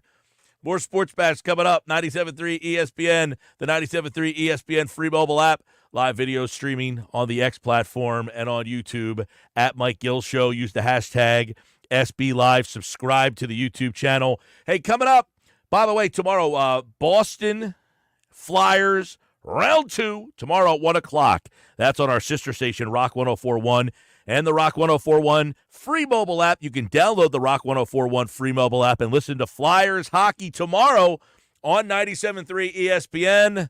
Penn State, Ohio State. They kick off at noon. Wake up weekday mornings from 6 to 10 a.m. with Unsportsmanlike on 97.3 ESPN with Evan Cohen, Super Bowl champion Chris Canty, and Michelle Small. Can't wake up without it. Brought to you by the Gallery Bar Book and Games at Ocean Casino Resort in Atlantic City. I want to learn how to cook, but I keep ordering takeout. Accomplishing goals is hard, but when your goal is to learn a new language, Babbel makes it easy. In just 15 minutes a day, Babbel will help you start having conversations in as little as 3 weeks. Words and phrases you'll actually use. So when someone asks, "How's your French going?" you can say, Babbel facilite grandement l'apprentissage d'une nouvelle langue. Now try Babbel for free at Babbel.com. That's Babbel.com. Babbel.com. It's common knowledge that after age 30, our metabolism changes. We have less energy and gain weight easier. There's a way to feel better, not in years or months, but sometimes in just days. I'm Chuck Norris. I tried everything. Working with a team of health experts, we came up with Morning Kick. Morning Kick is a revolutionary new formula that combines all my favorite supplements into one daily drink. Morning Kick has probiotics to help you lose weight, prebiotics for digestion, superfoods for muscles and joints, and powerful anti-aging supplements. It'll help you feel youthful, energized, and helps manage stress. I look and feel better than I have in years. Go to roundhouseprovisions.com, use code SUPPORT or text SUPPORT to 511-511 and claim 40% off. Roundhouseprovisions.com, code SUPPORT. Every purchase comes with our 90-day money-back guarantee. You could be feeling these changes within just a couple of days. Text SUPPORT to 511-511. These statements have not been evaluated by the FDA. This product is not intended to diagnose, treat, cure, or prevent any disease. Tax fees may apply. Imagine your team always looking and feeling their best in high-performance technical workwear. Cintas can make it happen. They have garments for almost every job imaginable. And with the Cintas Workwear program, you get freshly laundered garments delivered every week for everyone on your team. Great garments without the bother of laundry. That's a real perk for employees. Find out how Cintas can boost team image and morale. Visit Cintas.com. Oh, I'm ready! And get ready for the workday. The following is a paid advertisement by Family Vacation Getaways with the purpose of soliciting sales of vacation ownership. For complete details, please visit fvgradio.com. If you want a 100% complimentary stay in Cancun at a luxury resort, then Family Vacation Getaways is your ticket to paradise. We're giving away 5 days and 4 night stays to the first 50 callers who can name an animal that lays eggs and is not a bird. An animal that lays eggs and is not a bird. Do you know it? Call now, 800-951-6541. 800-951-6541. You may also be eligible for an exciting bonus vacation in Orlando, Florida for just $398. And don't worry about anything ruining your plans. We can extend your stay up to 18 months. Name an animal that lays eggs and is not a bird, and you get a complimentary Cancun resort stay and an optional bonus vacation in Orlando for just $398. What are you waiting for? Call 800-951-6541. Again, 800-951-6541 and give us your answer. The proceeding is not a contest or sweepstakes and is a paid advertisement by Family Vacation Getaways and not sponsored by or affiliated with this station or program. Shop early, save big, all month long during Black Friday build-up at Lowe's. Right now, get select pre-lit artificial Christmas trees starting at just $59.98. Don't wait to save. Shop these deals today, in-store or online, because Lowe's knows deals. Discount taken at time of purchase while supplies last. Selection varies by location.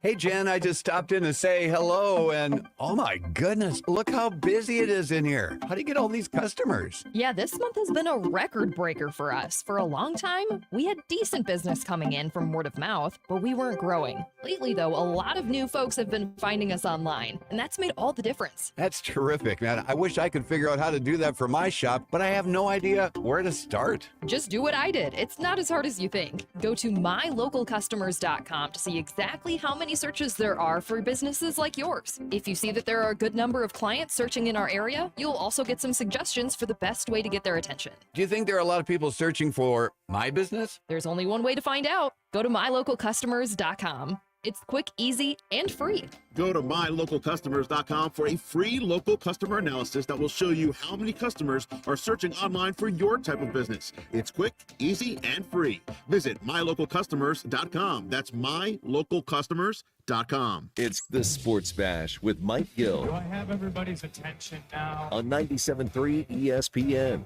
and the 97.3 ESPN free mobile app. It's a Sports Bash Live, 97.3 ESPN, the 97.3 ESPN free mobile app, live video streaming on the X platform and on YouTube at Mike Gill Show. Subscribe, use the hashtag SBLive.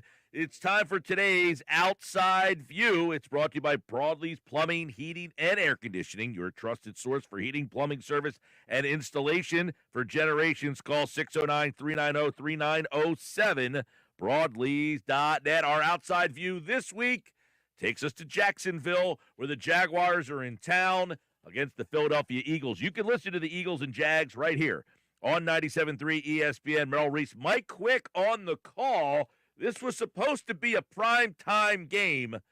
The Jaguars didn't hold up their end of the bargain. Mike Duraco from ESPN.com joins us now to take a closer look at the Jacksonville Jaguars. What happened here, Mike? The Jags didn't hold up their end of the bargain. You were supposed to have a late night here in Philly. Yeah, no, I'm not too upset about it not being a late night in Philly, as I had a 6 a.m. flight home. But, not the season that everybody down here expected this team to be having at this point. And, not necessarily because they expected 7-0, 8-0 or whatever, but it's just not looked right. And it's just been a continuation of the collapse from last year. So here we are. And the Jags are 2-6 with their season basically on life support. Yeah, what happened here? I mean, this was a team that went to the playoffs, deep run, surprisingly, 2 years ago. Last year, off to a great start, much like Philadelphia, kind of fell apart. Why is it carried into this year? You know, Philly, the whole thing was they fell apart last year. They're going to be able to shake it. Here they are, 5-2, feels a little better. Why hasn't Jacksonville been able to shake that late season swoon?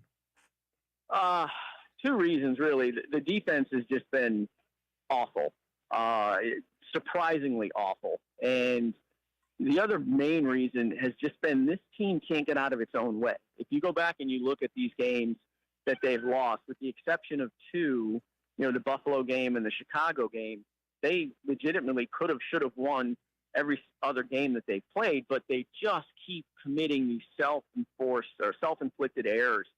Jumping off sides, it's the pre-snap penalties, turnovers at terrible times, the inability to make some short yardage plays on offense and, not forcing turnovers on defense.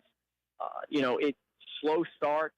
They've scored 20 points in the first quarter all season. I guess the Eagles are the only team that hasn't scored any points in the NFL, but this team just really continues to self-destruct.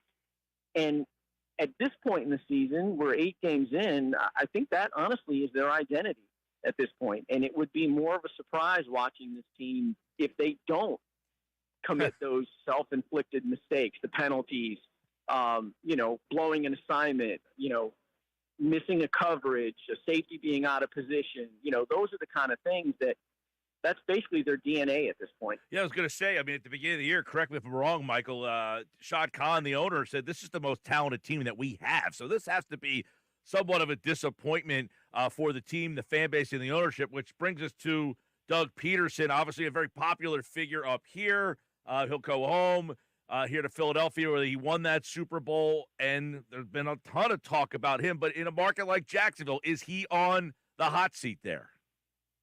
Yeah, Shad Khan, the owner, is patient, and he has shown that throughout his, time here. He gave Gus Bradley an extra year than he probably should have, and then he gave Doug Marrone an extra year than he probably should have. And I know he really likes Doug Peterson, and they hired him to help Trevor Lawrence become the quarterback they thought he could be. Last year was obviously disappointing, but you could point to a ton of injuries at the end of the season, and that second half, especially to Trevor Lawrence, is why it sort of fell apart. But this season, he's just not been able to get this team to stop stepping on its own shoes. And I think that is what has him on the hot seat because, it's one thing to get beat. You're going to play team games in this league where, you make a mistake here and there and you get beat, comes down to 1 or 2 plays a game. But when you continually do the things that this franchise is doing right now, it's putting him on the hot seat without question. Now, I don't expect anything to happen in terms of a change there until after the season. Shad Khan generally doesn't like to make the move, at least until late in the regular season, if he's going to make the move. But I know he really likes Doug Peterson and wants this to work.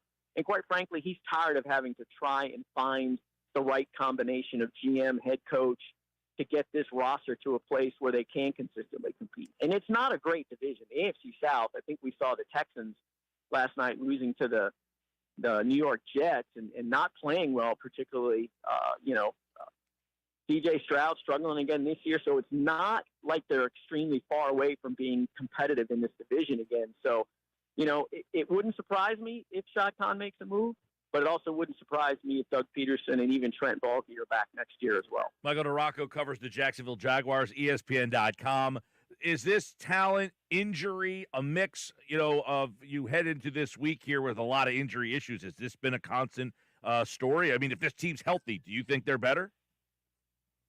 Better than the Eagles? No. Even if they are healthy. Not better than the Eagles, just better than what they – I mean, you mentioned it. Their defense has been awful, which is a surprise. Offensively, they got a lot of receiver issues there. The running backs, who knows if he's going to play. The line seems banged up. But if this is in Philly, for instance, Michael, I mean, they lost the game to Tampa. They didn't look competitive. Well, A.J. Brown doesn't play. Devontae Smith doesn't play. Lane Johnson doesn't play. Okay, I can accept that of why you didn't look so good. If Jacksonville is back to full health, is this a team that can get hot and make it interesting? I do think so, yes, offensively, because they do have playmakers. Now, obviously losing Christian Kirk really, really hurts them. That was probably Trevor Lawrence's most trusted guy. But, Evan Ingram is still a tight end that creates a matchup problem, and they can exploit that. The two backs are pretty good, in ETN and Tank Bigsby. And Trevor Lawrence, I mean, his numbers aren't outstanding, but, he's cut his turnovers down significantly. He was averaging 20 a year, and he's only turned it over 5 times. And this is one of the top 12, 13 offenses in terms of yards and points. And, they're on pace to set a record for yards per play, a franchise record for yards per play. So they've been able to score points, especially the last month or so. But yeah, especially facing the Eagles, the offensive line injuries are a major concern. Doesn't look like the left guard's going to play, as for Cleveland.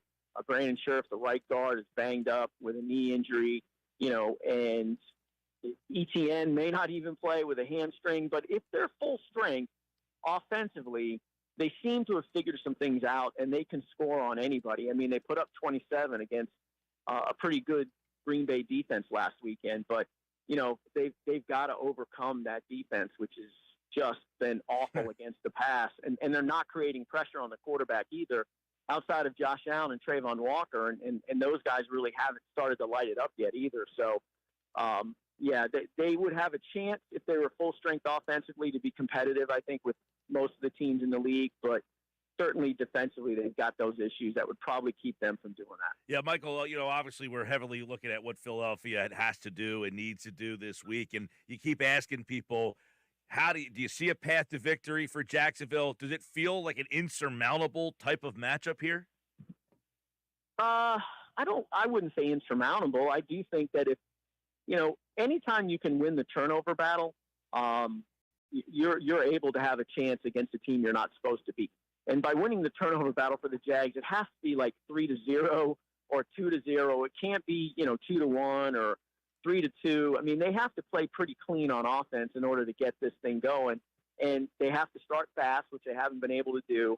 But it would help if they're starting, drives in opponents' territory, which has rarely happened this year for them. And the shorter fields always make offenses better, and they just haven't been able to get a lot of those because of the lack of turnovers. But, if the Eagles bumble it around a little bit and, the Jags can get a quick, cheap touchdown out of it early, who knows? But I don't expect the Jags to come up there and beat the Eagles, even if they probably were full strength. Yeah, by the way, Philadelphia has not, after having some turnover problems, they have not turned the ball over for 3 straight games here, and that kind of coincides with A.J. Brown coming back.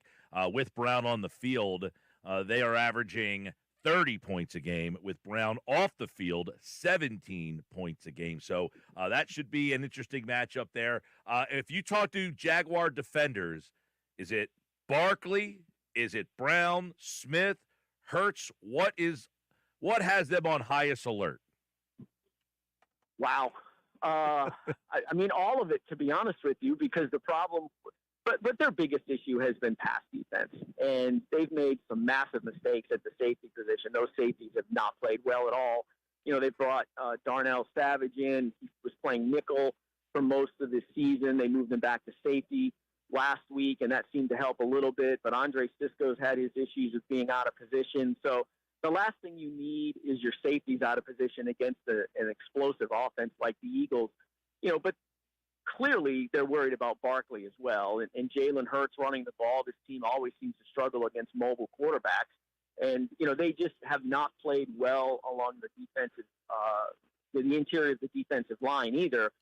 So, man, if they're in that tush-push situation, I would say, down there at the goal line, that they've got no chance of stopping that. Not that anyone really has either, but it's not like if you stop Barkley, you're going to beat the Eagles. You know what I mean? So They can't really worry about one thing. But like I said, if you can get a couple of turnovers, if they can figure out a way to, maybe make a stop here or two, then, maybe they got a chance. But I expect the Eagles to win this game pretty easily. Yeah, it's you would laugh, Michael, but people up here in Philly aren't all that confident, not in this game per se, but in the team. I mean, it's just that last year's 10-1 start and how it finished, people are just like apprehensive about kind of buying in. But, I think as you mentioned, the league is just filled with warts. You saw Houston last night. You always feel like, you take 2-week sample sizes in this NFL, and it changes how you feel. You look at the Saints the first 2 games of the year. Wow, look at this offense. They look really for real. And here they are at 2-6. It's just weird how people feel every 2 weeks in this league. And this is the kind of game, if Jacksonville wins, I would imagine they would feel way different about this organization. Oh, without question. And a lot of it, too, is just the view from being so close to it. You know what I mean? Like when you're like all the Eagles fans, they're going to be a lot more critical of the team because it's their team. It's the team they watch all the time. They know all the info. They know all the ins and outs. But people looking from afar would say, well, wow, I don't know why they're not buying in. Look at that offense. What have they won, 3, 4 in a row here? I mean, Jalen Hurts is hard to stop, and they've got weapons all over the place. That defensive front is a nightmare. It's I'm at the point now, too, where nothing surprises me in this league, short of, like, the Panthers, like, winning 3 in a row. I don't think there's anything that I would see on a daily basis in this league that surprises me. Like last night's game, the Texans losing to the Jets, that doesn't surprise me anymore. There's just the margin of error for wins and losses. The Jets were favored last night. The Jets were favored. Which didn't make any sense to any of us, well, at least to me anyway. But, like, the margin of error is so close in this league. 1 or 2 plays generally decides it. And you know what? With the Jags, they've stepped all over their shoes and lost those 1 or 2 plays a game, and that's why they're in the situation they're in. Michael DeRocco covers the Jaguars for ESPN.com. They'll be in town this weekend, Doug Peterson and the crew, and you can listen to it right here on 97.3 ESPN. A little breakdown, outside view. Michael, we appreciate it, man. Appreciate you. Thanks for having me, guys. Absolutely, and he was brought to you, our outside view today, by Broadleaf's Plumbing, Heating, and Air Conditioning, your trusted source for heating, plumbing service, and installation for generations. 609-390-3907 online at broadleafs.net. Our outside view each and every week on the Sports Bash. That one, the Jacksonville Jaguars. Well, my takeaways from that is their pass defense is awful. Their defense is awful. They are awful. This would be an upsetting loss on Monday if we are at Ocean Casino and we are talking about an Eagles loss to Jacksonville. Coming up, my Friday 5. What are my 5 favorite games this weekend? I will tell you that coming up in just about 5 minutes from now. Plus, Adam Kaplan has today's football at 4. The injury report for the Eagles will be fresh and new. And at 5 o'clock tonight, it's a Sal Pal Friday. It's happy hour Friday on the Sports Bash. What do we have in this weekend for the Eagles game? Let us know at 609-403-0973. We've been a little lackadaisical on the happy hour Friday, but we're in the fall, little Oktoberfest for the people out there. Now that we're in November, by the way, let us know what you're having. We need some new picks out there for the fall season. 609-403-0973. 609-403-0973. Let us know what you're having this weekend. Little Eagles, Jacksonville on the back porch for a little 4 o'clock game on a Sunday. It's the Sports Bash on 97.3 ESPN. The 97.3 ESPN free mobile app powered by First Bank of Sea Isle City and streaming live video on the X platform and on YouTube at Mike Gill Show. Use the hashtag SBLive. This is South Jersey's official home for Philadelphia Eagles football. The Eagles host the Jacksonville Jaguars in Week 9 of the 2024 season, Sunday afternoon. And he's brought down for a loss. What a play by the rookie. Listen to all the action with Merrill Reese and Mike Quick, with pregame coverage starting at 3 p.m. and kickoff at 4 p.m. This is the play-by-play home of the Philadelphia Eagles, 97.3 ESPN, South Jersey's Eagles station. Get in the zone, AutoZone. Welcome to AutoZone. What are you working on today? Sounds like wipers. If your wipers are streaking, skipping, chattering, or even worse, loud, you need to visit AutoZone and get some fresh new blades. We've got basic wipers to get you back on the road, as well as premium blades from Bosch and Rain-X. So if you're hearing this, just head to your nearest AutoZone or AutoZone.com. Get in the zone, AutoZone. Hey, if you have ugly yellow toe fungus, you got to hear about the secret 2-minute trick that I found for my husband. It works from both the inside and the outside. Thousands of people are using it to get rid of their toe fungus. You can check it out at crystalflesh.com. Jake started off with a small spot on his big toe, and then it spread and got really bad. His toes were nasty. It was so embarrassing. He was afraid to take his socks off. He hid his yellow and crumbly toes from everyone. He tried everything to get rid of it. Nothing helped. And then we found crystalflesh.com. It was the only thing that worked. In just a few weeks, his toes looked amazing. He's now walking around barefoot again. You guys need to try this. I'm telling you, this stuff is different. It's not sold in stores, but go check it out at crystalflesh.com. They'll even let you try it risk-free, so you have nothing to lose. But whatever you do, don't let it get worse. You don't have to live with this anymore. Go check it out now. Just click over to crystalflesh.com. Good morning, Doctor. Doctor? Hi, Doctor. Doctor? Dr. Jackson's practice is growing. What do you mean we're still short-staffed? He needs a good patient doctor. How do we not have enough doctors to doctor all these patients? And he doesn't have the patience to sift through hundreds of resumes. I need Indeed. Indeed you do. When you sponsor a job on Indeed, it's easier for talented candidates to find it, which makes it easier for you to hire them. Visit Indeed.com/credit and get $75 towards your first sponsored job. Terms and conditions apply. Medicare is making important changes in 2025. It's time to think about what benefits you need. AmeriHealth can help with monthly premiums as low as $0. Dental, vision, and hearing. No referrals, plus prescription drug coverage.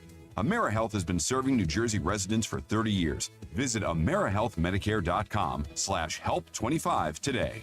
AmeriHealth offers PPO Medicare Advantage plans with a Medicare contract. Enrollment in AmeriHealth PPO Medicare Advantage plans depends on contract renewal. It's the time of year for killer deals. You've had your eye on some hot new wheels. We want to pay off your loan or lease and tell your old car to rust in peace. Get your Matt Black Kia today. Buried in a loan or lease? Matt Black Kia wants to get you released and treat yourself to 0 down, 0 payments until next year, even 0% up to 72 months on actually clearly marked new Matt Black Kia in stock. You won't need a costume to get a brand new Matt Black Kia Forte LXS under 20 grand. That's right, a brand new Kia, just $19,999 with any trade. That's less than most used vehicles. It's gotta be a Matt Black Kia. With 24 EV9 and 6, $1388 per thousand. Not all will qualify. Credit may affect down payments. Offers can't be combined. Go to mattblackkia.nj.com for complete details or 888-505-6670. Price includes all costs to be paid by consumer, except for licensing, registration, and taxes. Through KMF. Rebates and incentives to deal. Expires 10/31/24. Matt Black Kia, 6211 Black Horse Pike. Egg Harbor Township, and on Route 37 in Toms River. You're listening to the Sports Bag with Mike Gill. And it just keeps getting better. On 97.3 ESPN and the 97.3 ESPN free mobile app. All right, Friday, five favorite games. It's brought to you by BMW of Atlantic City. Your luxury BMW is closer than you think. Take advantage of exceptional savings. Experience luxury today. BMW Atlantic City, Egg Harbor Township, Friday 5. All right, these are my 5 favorite games this weekend outside that Birds game, which isn't all that great either. It's not a great schedule this week. It's kind of meh. There's one big game. It's Detroit and Green Bay. That's on the Friday 5. You okay with that? That's definitely a winner for me. Bears and Cardinals. There's intrigue there. Probably should be some points scored. Well, if Arizona wins, they're staying in first place. Yep. 49ers are on a bye this week. Keep that in mind. And if the Bears win, they stay in the playoff race. Fingers crossed for them. Rams, Seattle. The winner of that game stays in play for the West. The loser is kind of falling out of the wild card race at least. They might only have one path, and that would be the West. The Rams look really good right now. Seahawks are the ones that are fading. Denver, Baltimore. This would be a game that if Denver wins, now you have to take them serious. 100%, especially considering it's on the road.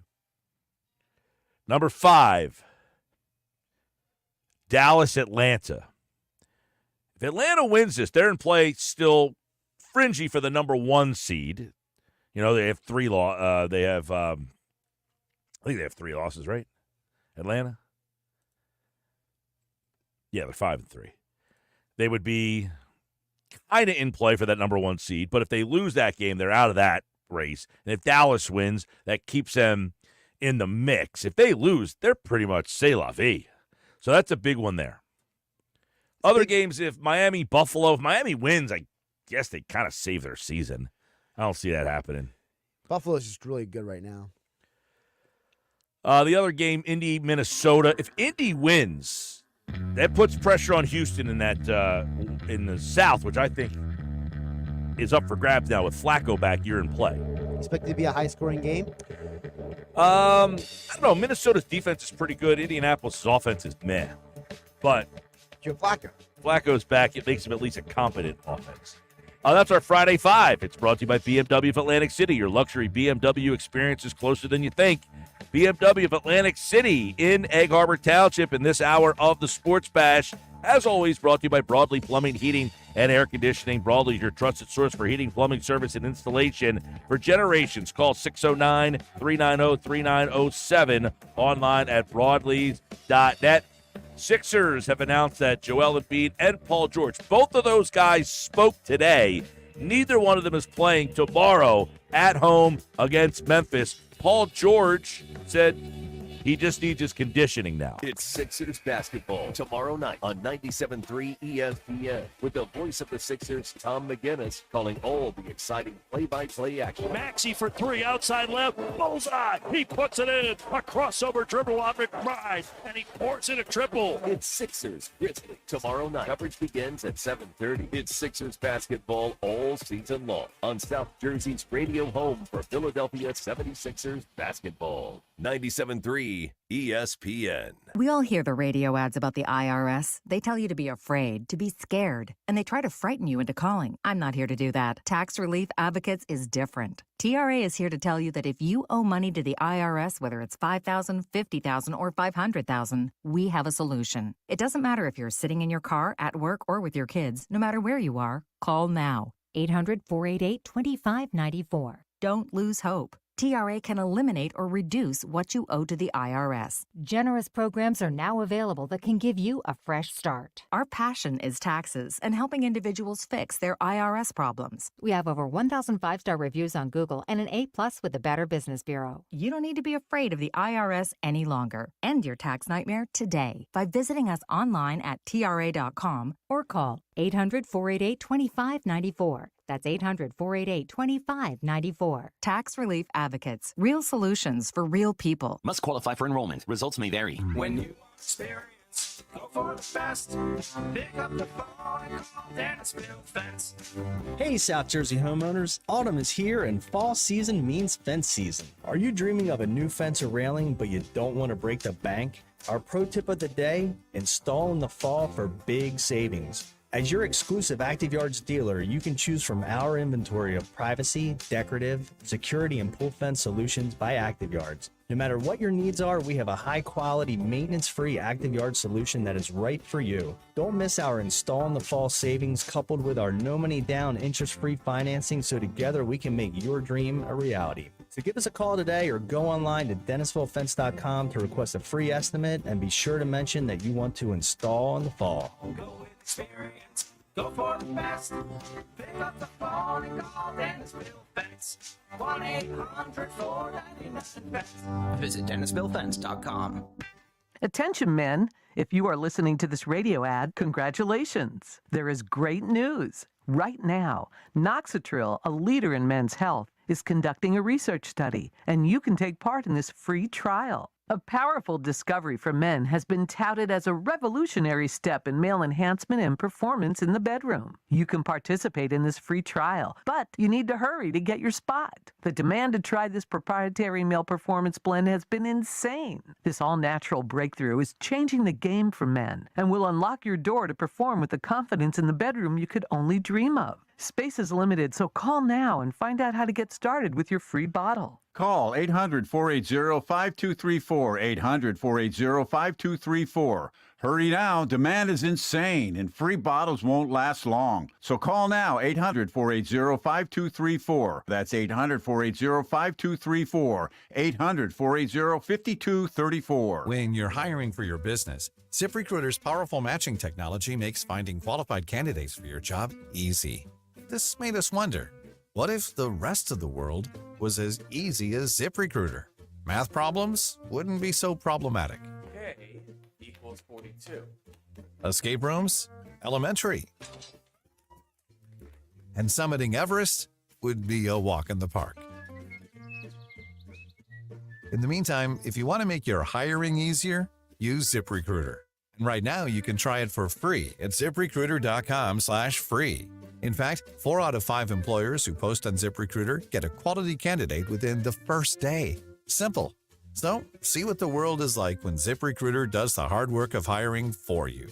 Just go to ZipRecruiter.com/free to try ZipRecruiter for free. Once again, that's ZipRecruiter.com/free. ZipRecruiter.com/free. Why would someone looking for a mortgage at the Jersey Shore take a loan from a company in Detroit or North Carolina or some other far-off place? Online mortgages promise a lot but don't always deliver. First Bank of Sea Isle City knows the Jersey Shore. We are local lenders. We use local appraisers and provide in-house processing. We understand the unique obstacles of financing in Cape May County. Don't take a chance. Local banking is better. Let us guide you. First Bank of Sea Isle City. Member FDIC, Equal Housing Lender. Home of the Sports Bash with Mike Gill, 97.3 ESPN. Sounds great, guys. WENJ, WENJ HD, Millville, Atlantic City. 97.3 ESPN presents the Sports Bash with Mike Gill. It's time for Football at 4 with Adam Kaplan, powered by the Inside the Birds podcast. I give my heart and soul to this franchise, as so many of us do. Now live, this is Football at 4. Football at 4 is powered by the Inside the Birds podcast. It's brought to you by Bet365. Whatever the sport, whatever the moment, it's never ordinary. At Bet365, Adam Kaplan from the Inside the Birds podcast is here today. You can get the Inside the Birds podcast on all podcasting platforms. Just search Inside the Birds and you'll find their YouTube channel as well. Hopefully you're enjoying your happy hour Friday, Football at 4. Adam Kaplan is here, and the injury report is fresh, and it's got 2 key names on it this week, Adam, as we get ready for an Eagles-Jaguars tilt and out. Our Dallas Goedert, he's been out, but Darius Slay is also not going to play, and that means they're going to have to go into that secondary for the first time with a reserve out there, and no Slay with a groin injury. You wonder how long, or is this a precautionary thing? But they are the 2 that have been ruled out today. Yeah, it's exactly what we thought on Wednesday. We fully thought Goddard was not going to play. In fact, he hasn't practiced, Mike. He's missed 9 straight practices. But that hamstring injury, which he had after three plays against Tampa, turned out to be pretty significant. And yes, with Darius Slay, that was our expectation that he wouldn't play, and he's not. He didn't work at all. So it's going to be Isaiah Rodgers gets his first start for the Eagles. This is very important for Isaiah, who's done a really good job. Great story, Mike. After missing 1 year of football, as everybody knows, due to the 1 year suspension, Eagles, they had no idea what they were getting other than what the tape looked like. They were not allowed to talk to him after they signed him. They could talk to his agent. And then, he gets in there in OTAs. He's in really good shape. He worked his way up from the bottom of the roster, and not only making the team, but he beat out Ringo for that third outside corner job. Clearly beat him, by the way. He wasn't really close to in training camp. Great story. Good for him. I don't know if folks have ever heard him interviewed. He's a really good interview, very thoughtful. He's kind of what you call a young veteran. Let's not forget, he had a pretty significant role with the Colts. He was their nickel outside corner. and now he's strictly an outside corner. He's not playing slot here, which is interesting. So we're going to get a good look at him. And the one thing though, when folks watch the game, whether you're going or going to watch it on TV, the Jaguars receivers are very tall. If they're playing, we'll get in their injury report in a minute. They're going to have 3 to 4 to 5 inches on him, so this is going to be a big matchup for him. Yeah, I mean, obviously Goddard, he's been out for a couple of weeks. They seemingly, Adam, have kind of found their way there with Grant Calcaterra and Jack Stoll. They've kind of figured out a way to use both of those guys. So the loss of Goddard hasn't been as impactful as it seems as it has been in past years. No, you're right. In fact, Mike, I remember 2 years ago the same pairing, Jack Stoll and Grant Calcaterra's rookie season. They filled in for an injured Goddard and did a nice job, but I think what you're seeing is Jalen is trusting. The trust is better, and you're seeing run after the catch. Now, we did show on last week's Inside the Tape with Greg Cosell, which you could find on any platform, but watch the tape. We use the all-22. When Jalen was late on a throw, and he did get it to him, but he was way late on a throw. And Grant might have run for 20 to 25 yards instead of getting like a 7 or 8 yard gain. But bottom line is this past game, he was on him, and it was good to see in open spaces, by the way, and he delivered. So you're right, Mike. It has not been as impactful. You just never know when a guy goes out how good it'll look. So, by the way, before we move on, Mekhi Becton has been cleared. He's ready to go. Landon Dickerson's knee issue turned out to be nothing. Jalen Carter, look, we put this out last year on our show. Jalen Carter had injury issues with his shoulder going back to Georgia. Teams knew about this. You just got to watch this. He's going to play, but is he going to be able to play a full game? We can't answer that.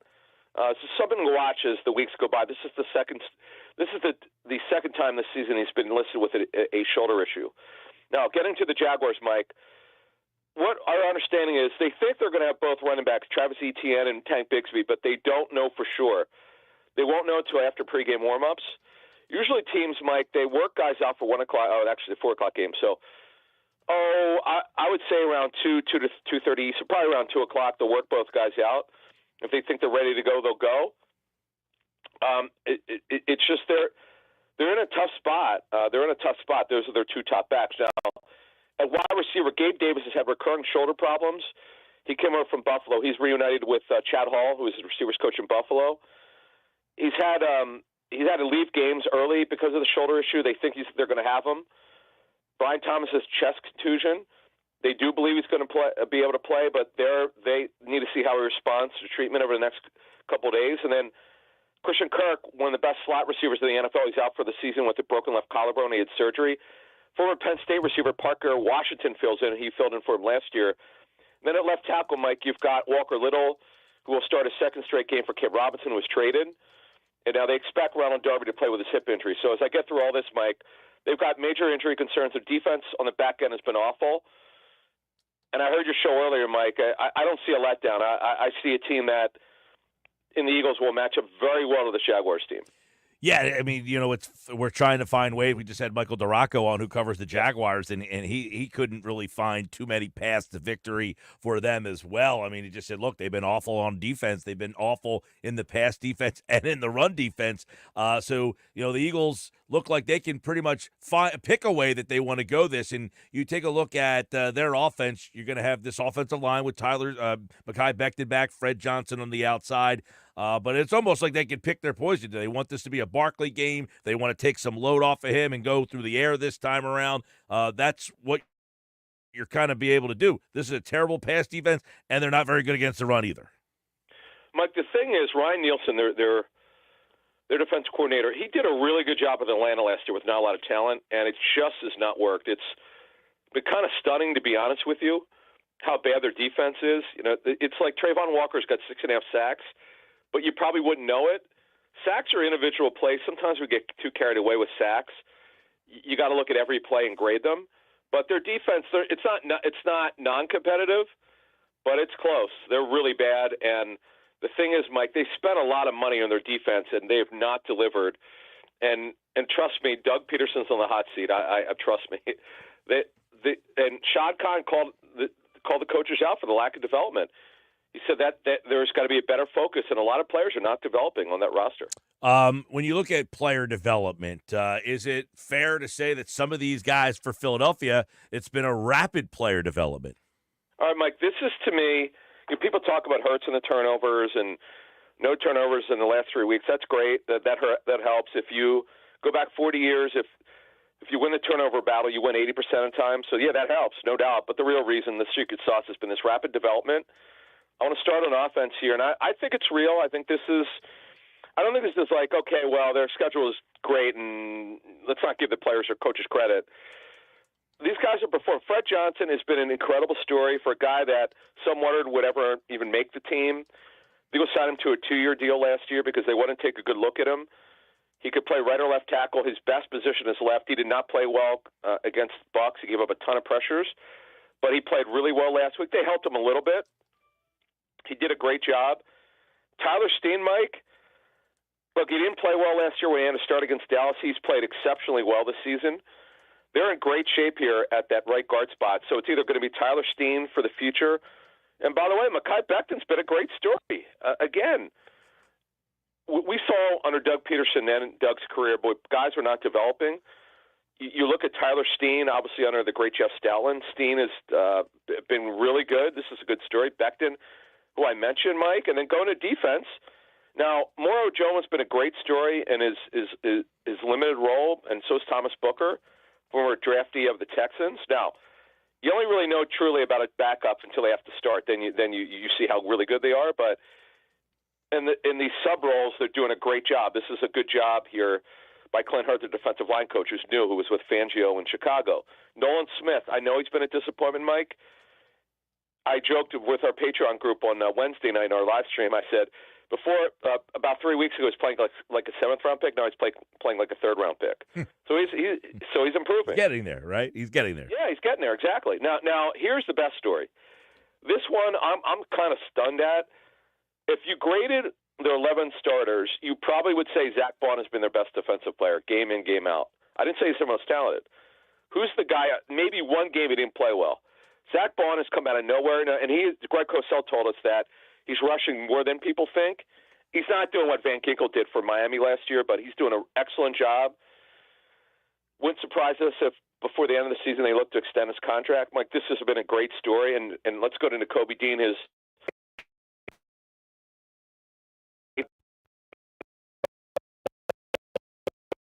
In space he does not do well. He really struggled. Going back to training camp, it was that evening practice at the link. He struggled in space. He doesn't look good when he's out in the open and he's got to tackle somebody. It's not good. So, but he's played much better, much more disciplined. That's why the run defense, Mike, has improved greatly. Dean's a big part of it. And then how about Cooper DeJean, who started 3 games, and it's a nickel role, but he's not playing traditional nickel. They're doing a lot of things with him. He's been awesome. This has been another great story development. Quinyon Mitchell has been so good, way ahead of schedule, by the way. Really is, and he's shown he can play man coverage. They don't do a lot of it, but he's shown he can do it. And finally, as I mentioned, Isaiah Rodgers, great story of redemption here for him. We're going to get a good look at him on Sunday. Let's see how he performs for Slay. But I mentioned all these players. I mentioned over 10 players, Mike. I don't remember. We've been doing the show with you for years. I can't remember a group of young players, mostly young players. We're talking guys, in the league 5 years or less, developing this quickly. It's a really good story. Yep, and one thing, this is a battle of two teams that get off to slow starts. The Eagles haven't scored in the first quarter. Jacksonville has trouble scoring early in the games. Their offense has been a mess down there with all the injuries. Trevor Lawrence cut down his turnovers. He had his 5 after averaging 20 per season over his first couple of years in the league, so he's cut that down a little bit. But, man, he has no one to throw to. So we'll see if this Eagles defense can continue. What have they been the best points against the last 3 weeks? They've really been one of the better teams there. What I'm interested in, you mentioned Nolan Smith. Can he become a more consistent pass rusher to where Howie doesn't have to think about doing something there on Tuesday? Well, see, here's the thing. They have enough players, but their pass rush, look, they're going to be a playoff team, right? Yep. Oh, I don't know how deep they're going to go. You got to win Yeah, this game. You got right. This game is one of those, like, you don't have very many gimmies on the schedule. A lot of coin flip games coming up here. This is one of them. Right, but they don't look at it that way. Just so you know, teams never look at it that way. They don't go, well, this is the game we're going to win. We got to win it. Whatever. It's about matchups, and we talked about on our show this week, and in fact, Andrew and I talked about this on our show today that dropped about the letdown. What's funny about that? Coaches have told me over the years that they do worry about it. If a team's tape is really bad, they have to sell it a certain way where it looks better than it really is. And you just talked about Jacksonville. I know Mike DeRocco really well, and I heard your interview with them. I mean, if you cover the Jaguars, you see a team that's severely underachieving. They should be better than they are. Now, you mentioned the pass rush for the Eagles. It's getting better, by the way, but they don't have an A-level pass rusher. Out of the 5 guys who play, none of them are A.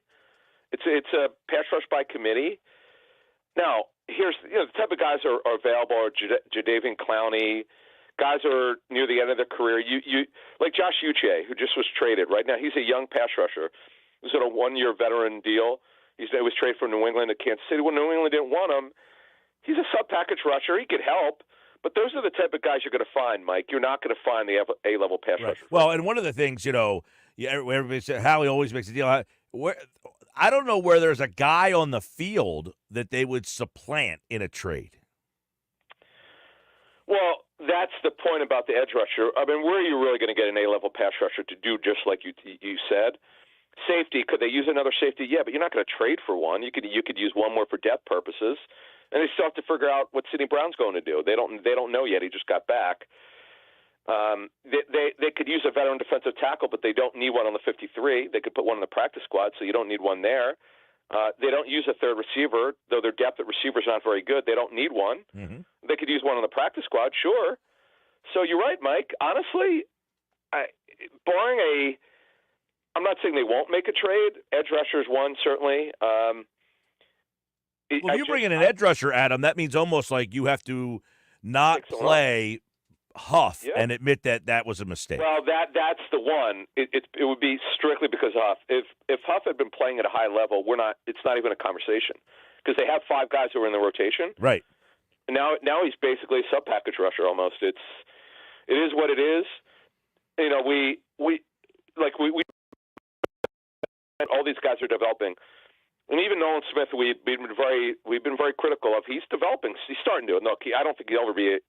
He's not proven to be worthy of a first-round pick, at least, but he's developing. They missed on Devin White. Now that was a free agent signing. They were out $5 million minus whatever their settlement was. But the key is here that a lot of young players are developing. And like you said, why would you take some of these guys off the field unless you're getting a true upgrade?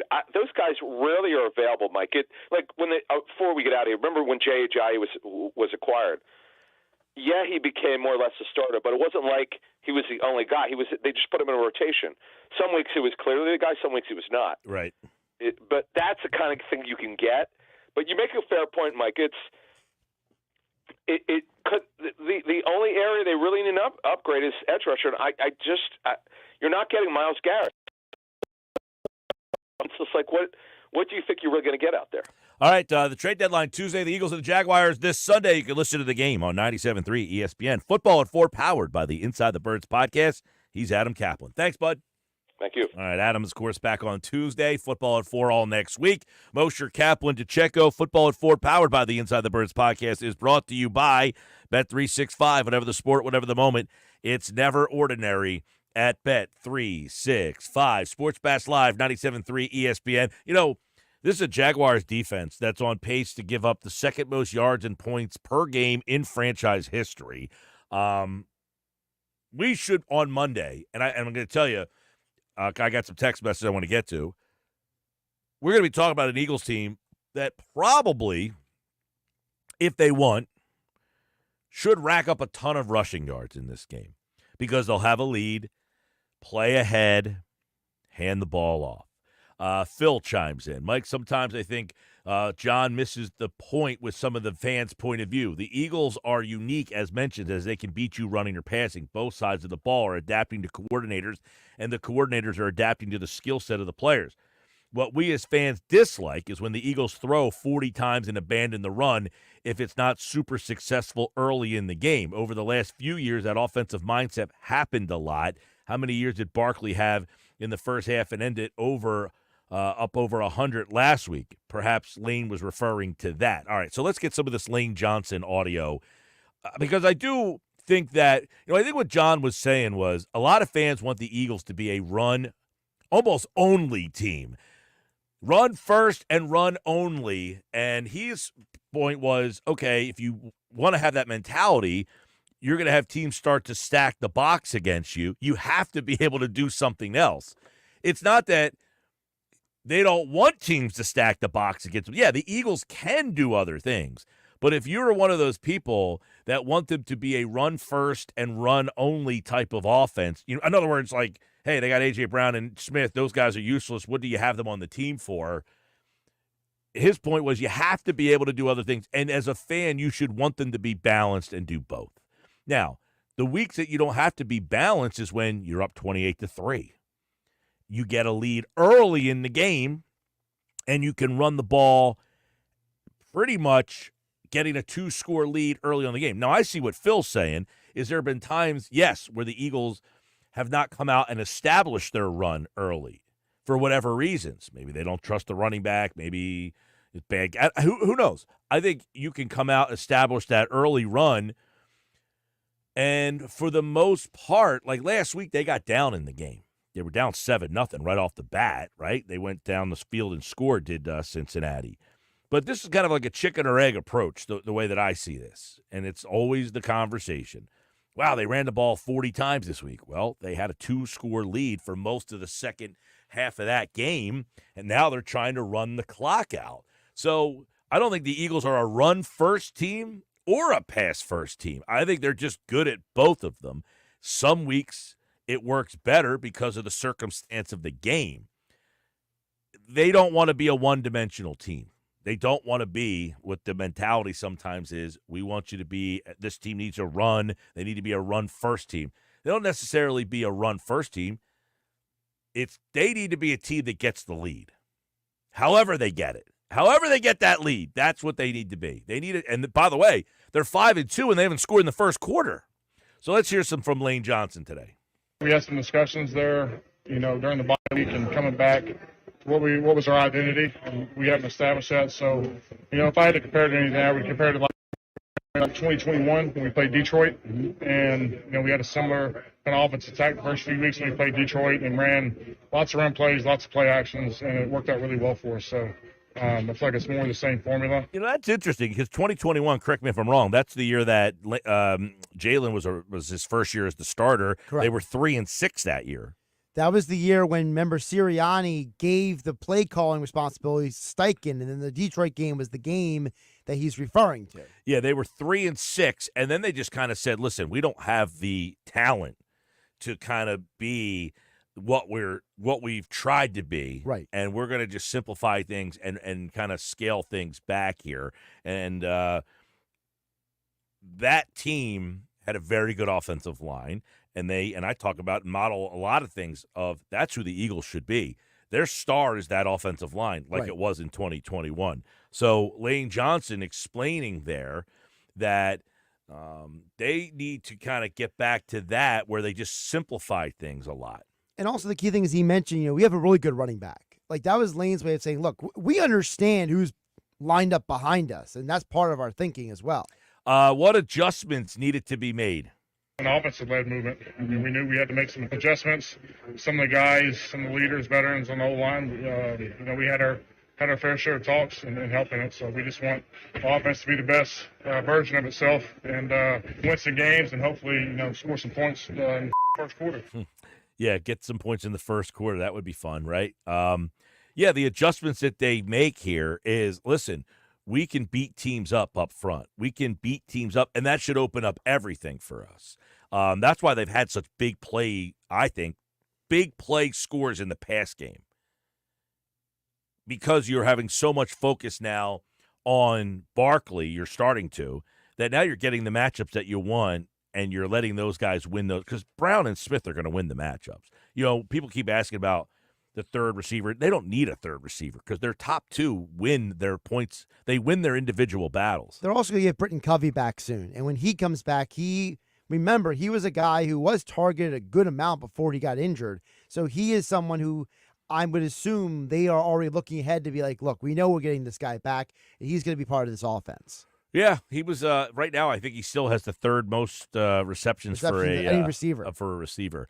Lane Johnson talks about Nick Sirianni today. He's very responsive and he's very back and forth. He's not going to dismiss you. He's going to be there listening. That's what I think Nick's so great. He listens and we make changes and we adapt. And so it's not in one ear and out the other. Good listener. I think that's key to why this team in 2021 made some of the changes that they did. And now here we are again, simplifying things. Look, the key, though, is I like what Phil said.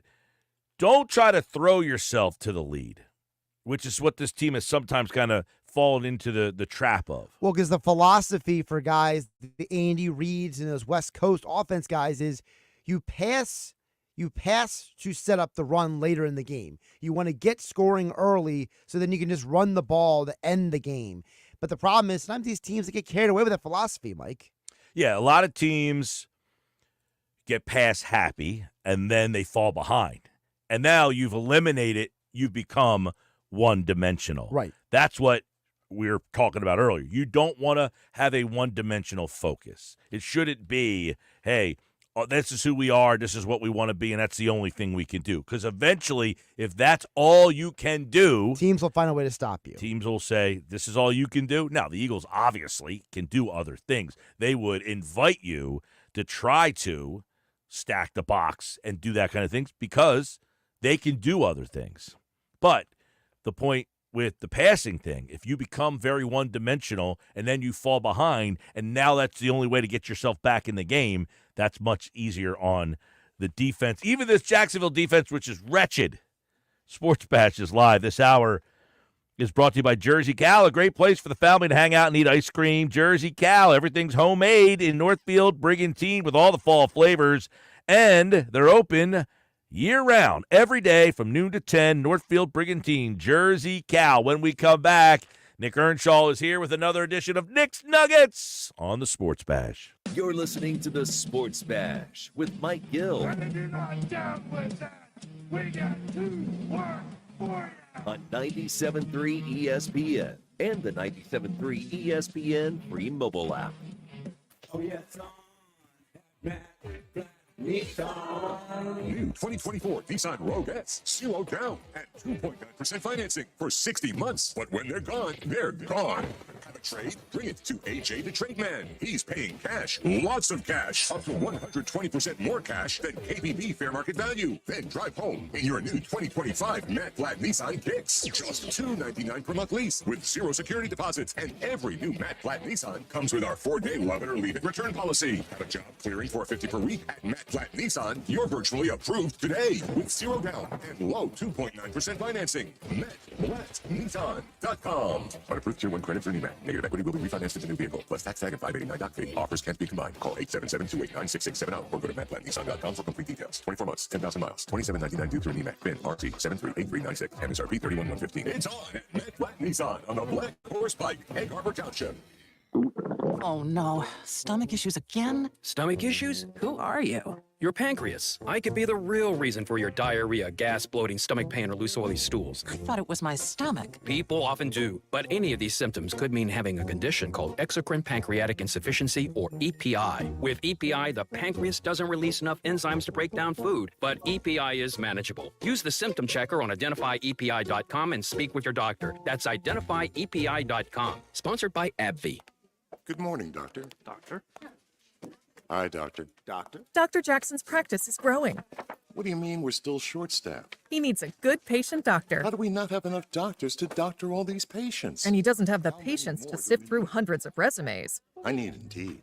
Indeed you do. When you sponsor a job on Indeed, it's easier for talented candidates to find it, which makes it easier for you to hire them. Visit Indeed.com/credit and get $75 towards your first sponsored job. Terms and conditions apply. Sometimes I struggle to get to sleep. My body stopped for the day, but my mind is still running. So I take ZQuil. ZQuil, the world's #1 sleep aid brand, has a range of non-habit-forming products to fit you and your family's needs. Invest in a great night's sleep for the best you tomorrow. I'm awake and ready to take on anything. Better days start with ZzzQuil nights. Explore our products at ZzzQuil.com. Use as directed. Keep out of reach of children. Tune in to the Bet365 Play of the Day during the Sports Bash with me, Mike Gill, every weekday afternoon at 5:45 on 97.3 ESPN. Bet365. Whatever the moment, it's never ordinary at Bet365. Welcome to AutoZone. What are you working on today? Ah, sounds like wipers. If your wipers are streaking, skipping, chattering, or even worse, loud, you need to visit AutoZone and get some fresh new blades. We've got basic wipers to get you back on the road, as well as premium blades from Bosch and Rain-X. So if you're hearing this, just head to your nearest AutoZone or AutoZone.com.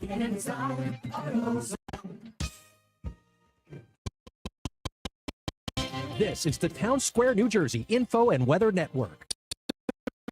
Insurance presents the Sports Flash on 97.3 ESPN.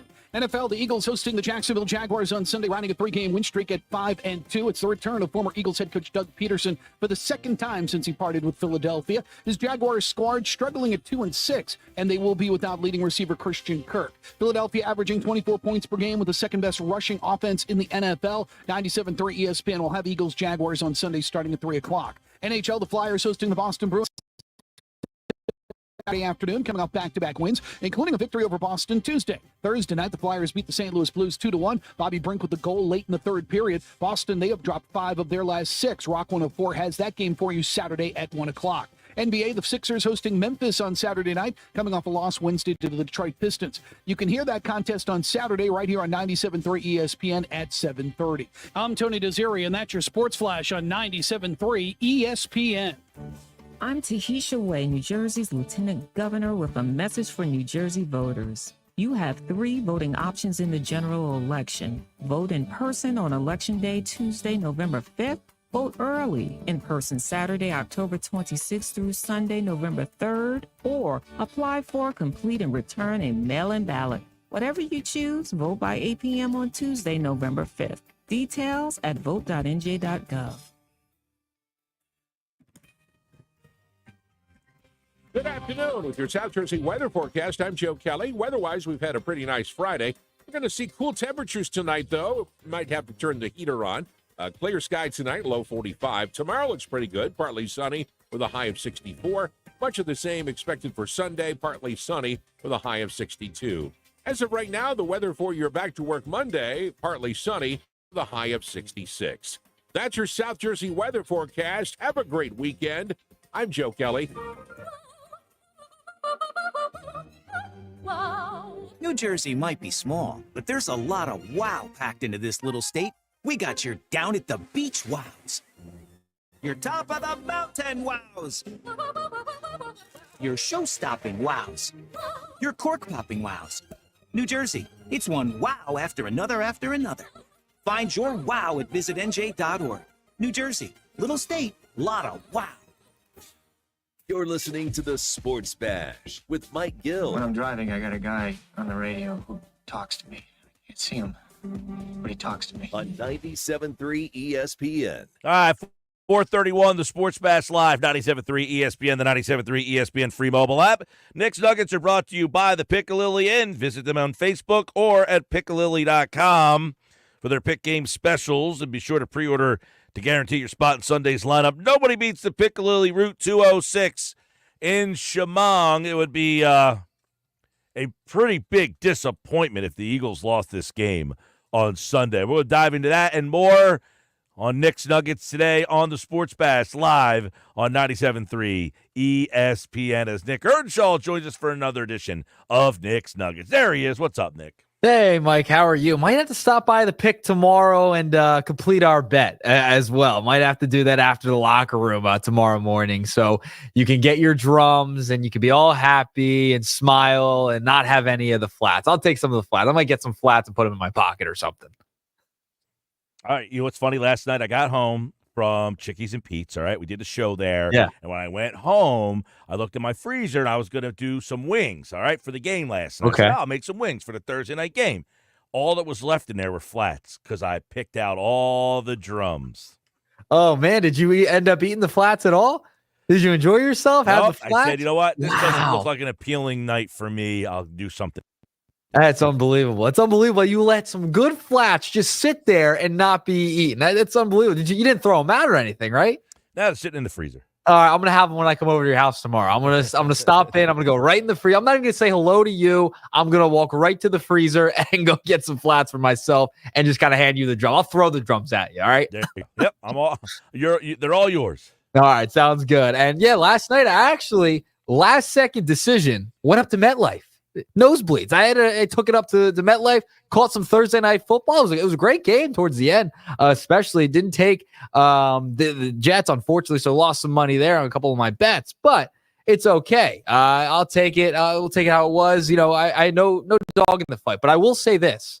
Not a lot of Jets fans up in the nosebleeds. A lot of empty seats up there, and I saw a ton. It was Halloween, so granted, I do understand that. But also a ton of just extra jerseys. I saw Dolphins fans. I saw Commanders fans. I saw a few Eagles fans. Did a couple Eagles chants going through the concourse there. Really? I saw Colts. I saw all types of jerseys there. So it was an interesting crowd at MetLife last night, to say the least. Yeah. So what was the occasion? Just a last on a whim, or you have a friend? It was on a whim. Do you want to know how much nosebleed tickets were last night? I mean, this is right up my alley. $8 tickets. We can't pass that. I had a buddy of mine text me, say, hey, got a few extra tickets, $8. Do you want to attend? I'm like, yeah, I got nothing else to do. It's Halloween. Don't feel like hearing my dog bark. Let me go to the game.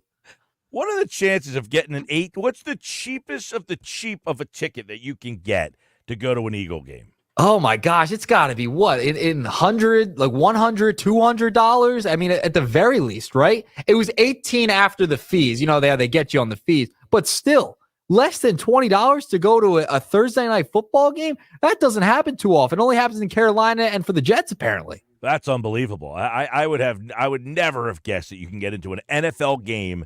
Well, especially in like New York. I mean, I know it's New Jersey, but you know, for a New York team for $18, that's crazy. Yeah, it was $8 before the fees, $18 after the fees.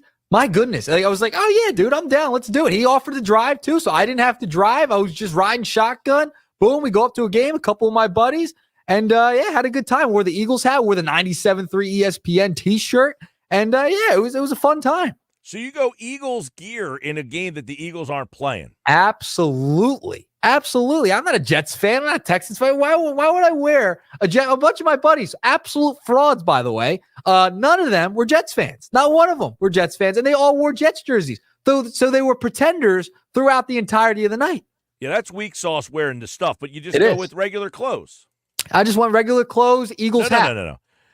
Well, okay, so you went regular clothes, Eagles hat. So, Eagles hat. If I'm going to a game, like I'll go to a game in another market because I like being at games, but I'm not wearing any logoed stuff. No, I went Eagles. I went Eagles hat. I saw a couple Eagles fans too. I saw a Darius Slay jersey and a Jalen Hurts jersey out there. And guess what? It leads me to nugget number one. They were both Kelly Green, Mike. And, I love having this conversation with you. And I know you were talking about at the top of the show throughout the entirety of the bash today.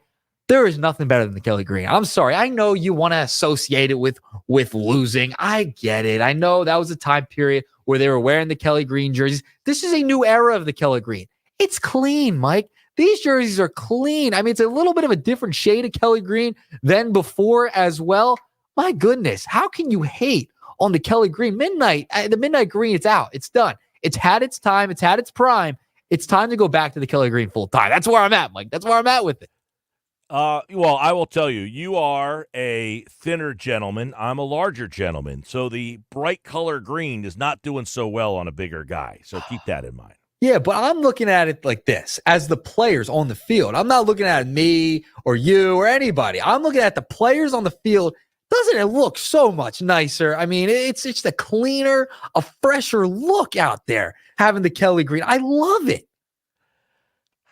I don't know. I don't like the bright Kelly Green. I don't, whatever it is. I don't like the color. No, I don't. You just don't like the color. You don't want them wearing it at all. Like on Sunday, you're not going to be excited to watch them in the Kelly Green at 425. I own not one stitch of clothing that is that color. Oh, well, I will say this. I did wear the Kelly Green hat last night. It was the Kelly Green, the old school logo. Wore that as the hat. I could have went with the the original the logo that they have now, the normal one. No, I went Kelly green last night as the hat and the black T-shirt.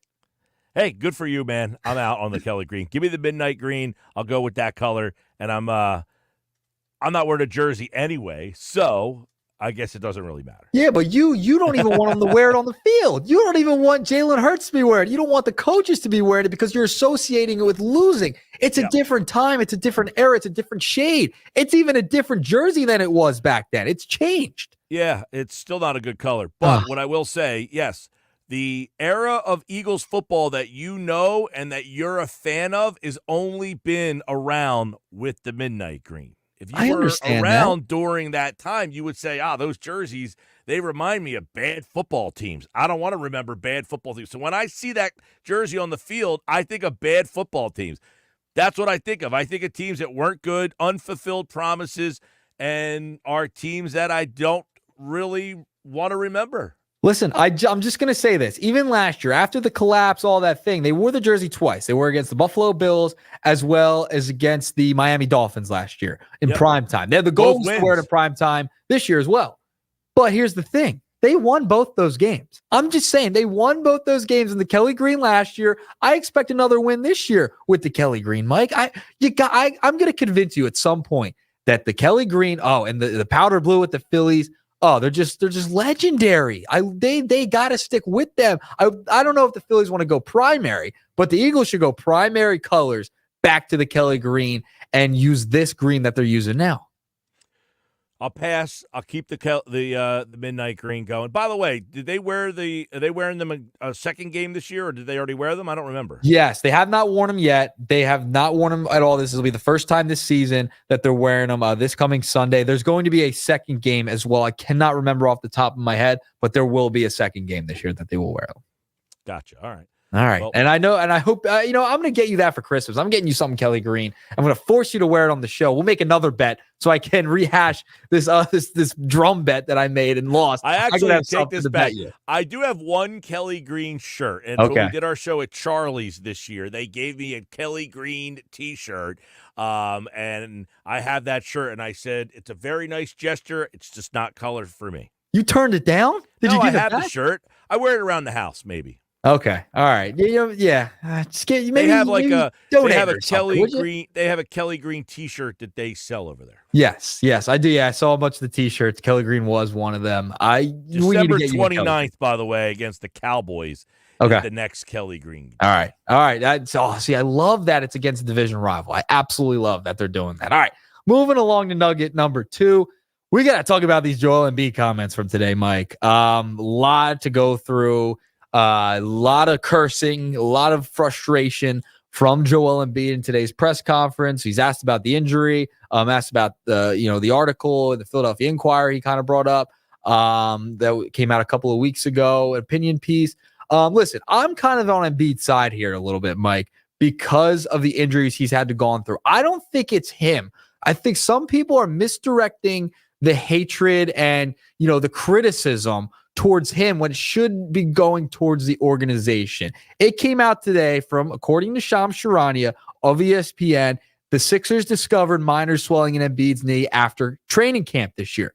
All they had to do was put that out, report it. This wouldn't have turned into a big fiasco. The frustration, the criticism should be directed towards the organization, not Embiid. So I get why Embiid's feeling frustrated because some of the criticism is being directed towards him when it shouldn't be. He's trying to play out there every night. He's the guy who went out there last year in the first round, who literally was playing with a broken knee, essentially. He's played with broken faces. Last year, he had Bell's palsy, for goodness sakes. I'm not mad at Joel Embiid, and I understand they haven't been past the second round. I know he gets hurt a lot. He's an injury-prone player. It's just who he is. But I don't think he's the one who's essentially lazy and not trying to get out there. And I think he's been frustrated with that. And I'm kind of with him. He didn't do himself any favors by saying he'll never play in back-to-backs ever. That didn't help. But the organization could have done something more before this to say, hey, he had minor swelling in his knee, and they could have got ahead of this. They could have. Oh, listen, and we had a text message earlier that says, Glenn from Northfield said, I understand the frustration on Embiid's part, and I agree with him about putting his health at risk and coming back early. But in my opinion, the reason the fans aren't happy is because the team hasn't been forthright with us. We can handle the truth, not his hideaway personality, as fans don't deserve this. You're right, Glenn. The frustration is with the way the organization has handled the messaging. I would say the one thing that Joel didn't do himself any favors was saying, I'm never going to play back-to-backs again. That gives the perception of hey, I've already written off playing. That being said, the team has done a terrible job handling this whole thing. Terrible. Yeah, I think that's where the most of the frustration go to. He didn't help himself today that much. I mean, I get where he's coming from. I'm kind of with him. Yeah, but him going out and saying, I'm not going to play in back-to-backs. Probably not great with the messaging, along with the Sixers not doing a great job. So that didn't help anyone's cause. It didn't help anything and didn't give the perception of Embiid to look like, oh, he's just trying to fight his way out there. No, I'm with him. He probably shouldn't play back-to-backs with the injuries that he has had. I'm okay with that. But some people could look at it and say, well, he's not even going to go out there and play a back-to-back every night. I mean, all these other players have to. So it was a bad perception comment to make on himself, and he kind of did it to himself a little bit. But but the frustration and the criticism needs to go more towards the organization, not him, because he fights to get out there. I'm not going to hate on him for that. No, and listen, I think the whole thing of the frustration is he played in the Olympics. We didn't hear that he injured himself. Why wasn't he at training camp? Why wasn't he able to perform at training camp if he played in the Olympics? The messaging just has not been there, and now he's already not playing tomorrow. Neither is Paul George. Now, Paul George did talk, said his knee feels better. Now he just needs to get his cardio and stuff up to shape so that he's able to run up and down the court and play in a game. Because with the knee problem, you haven't been able to do the running back and forth to be able to go up and down on a basketball court. So, look, here's the problem. The team has got off to a bad start. They lost a home game against a bad Detroit team. That now adds to the frustration. If this team's 3-0 and those guys are healthy, or 4-0 and these guys are healthy, and you're waiting for them to come back, and you're like, man, this team's playing well without these guys. When you get them back, that changes the narrative. Now, these guys are not playing. The team's not playing well, and you're about to embark on a West Coast trip against some really good teams where it's like, man, what's the record going to be when these guys are back and hitting full form here? Are you 1-8? Are you 2-10? That's the problem. Yeah, and if they were winning, the narrative it would be totally different. It wouldn't be as strong and forceful as it is right now, and the way the conversation's going. You wouldn't have Embiid out there cursing up a storm in his press conference, asked about this entirety of this situation. That wouldn't happen. It just would not happen. Especially if they were 3-0, 4-0, they're playing well. It's like, all right, this team looks pretty good. When they get them back, they're going to be elevated. No, they're playing horrible. They haven't gotten off to a great start. They've gotten fined $100,000. The messaging on Embiid's injury has been terrible. Paul George also got hurt. That didn't help things. So it's just been spiraling and spiraling. And it felt like going into the season, it's like, all right, they had a great offseason. This team's relatively healthy in camp, and things have just spiraled out of control that no one really saw coming, because some of it could have been prevented a lot. Like the messaging could have been prevented. They could have told everyone, hey, we found swelling in his knee. People can handle that. They'll roll their eyes and say, oh, here we go with another injury. But they could have, essentially just got in front of this whole mess and PR nightmare that they're in now. I just don't understand the thinking of hiding the injury essentially from the public and not just saying, hey, yeah, he hurt his knee. I mean, I don't know what to do. You'd rather have him, hurt in the beginning of the season, essentially. It's not great. You don't want to hurt them all, but have him be hurt at all. But it's October. There's time to get him back, and they could have just gotten out in front of it. I just don't understand why you wouldn't do that. And now look at it. It's just totally a big mess. Big mess. They're hoping it just kind of goes away with the team improving. That hasn't happened, unfortunately. And now you have Embiid coming out, and he's not happy with the way it's been. So you've really started this season off on a great note. It's just fantastic. Can't wait. Can't wait to go to the game tomorrow. I'll be my second one. Have you decided yet, Mike? You going? What are we doing? It doesn't look good for me. All right. I'm questionable with fatigue. All right, sounds good. All right, well, we'll talk about it tomorrow. But yeah, watching this team, it's going to be fascinating against the Grizz tomorrow night. All right, moving along. Nugget number 3, Scotty Jetpacks gets moved to the Los Angeles Angels of Anaheim. Mike, the Scotty Kingery era is over with the Philadelphia Phillies. He was a highly touted prospect coming up, and it just did not go his way whatsoever, Mike. So he now moves on to the Angels. The Phillies got cash considerations back for him. I wonder what they're going to try and use that cash for. I wonder how much cash they got for Scotty Kingery. I mean, they have an offseason. They might have to spend a little bit of money, maybe on a certain player, certain outfielder that could be possibly used for. But Scotty Jetpacks, it was a little sad, a little heartbroken, because I was a big Scotty Jetpacks fan when he was coming up through the minors, and things just didn't work out. Kind of spent the past few seasons in the minors during this big run the Phillies have had over the past 3 seasons. It's unfortunate because he was such a good player coming up.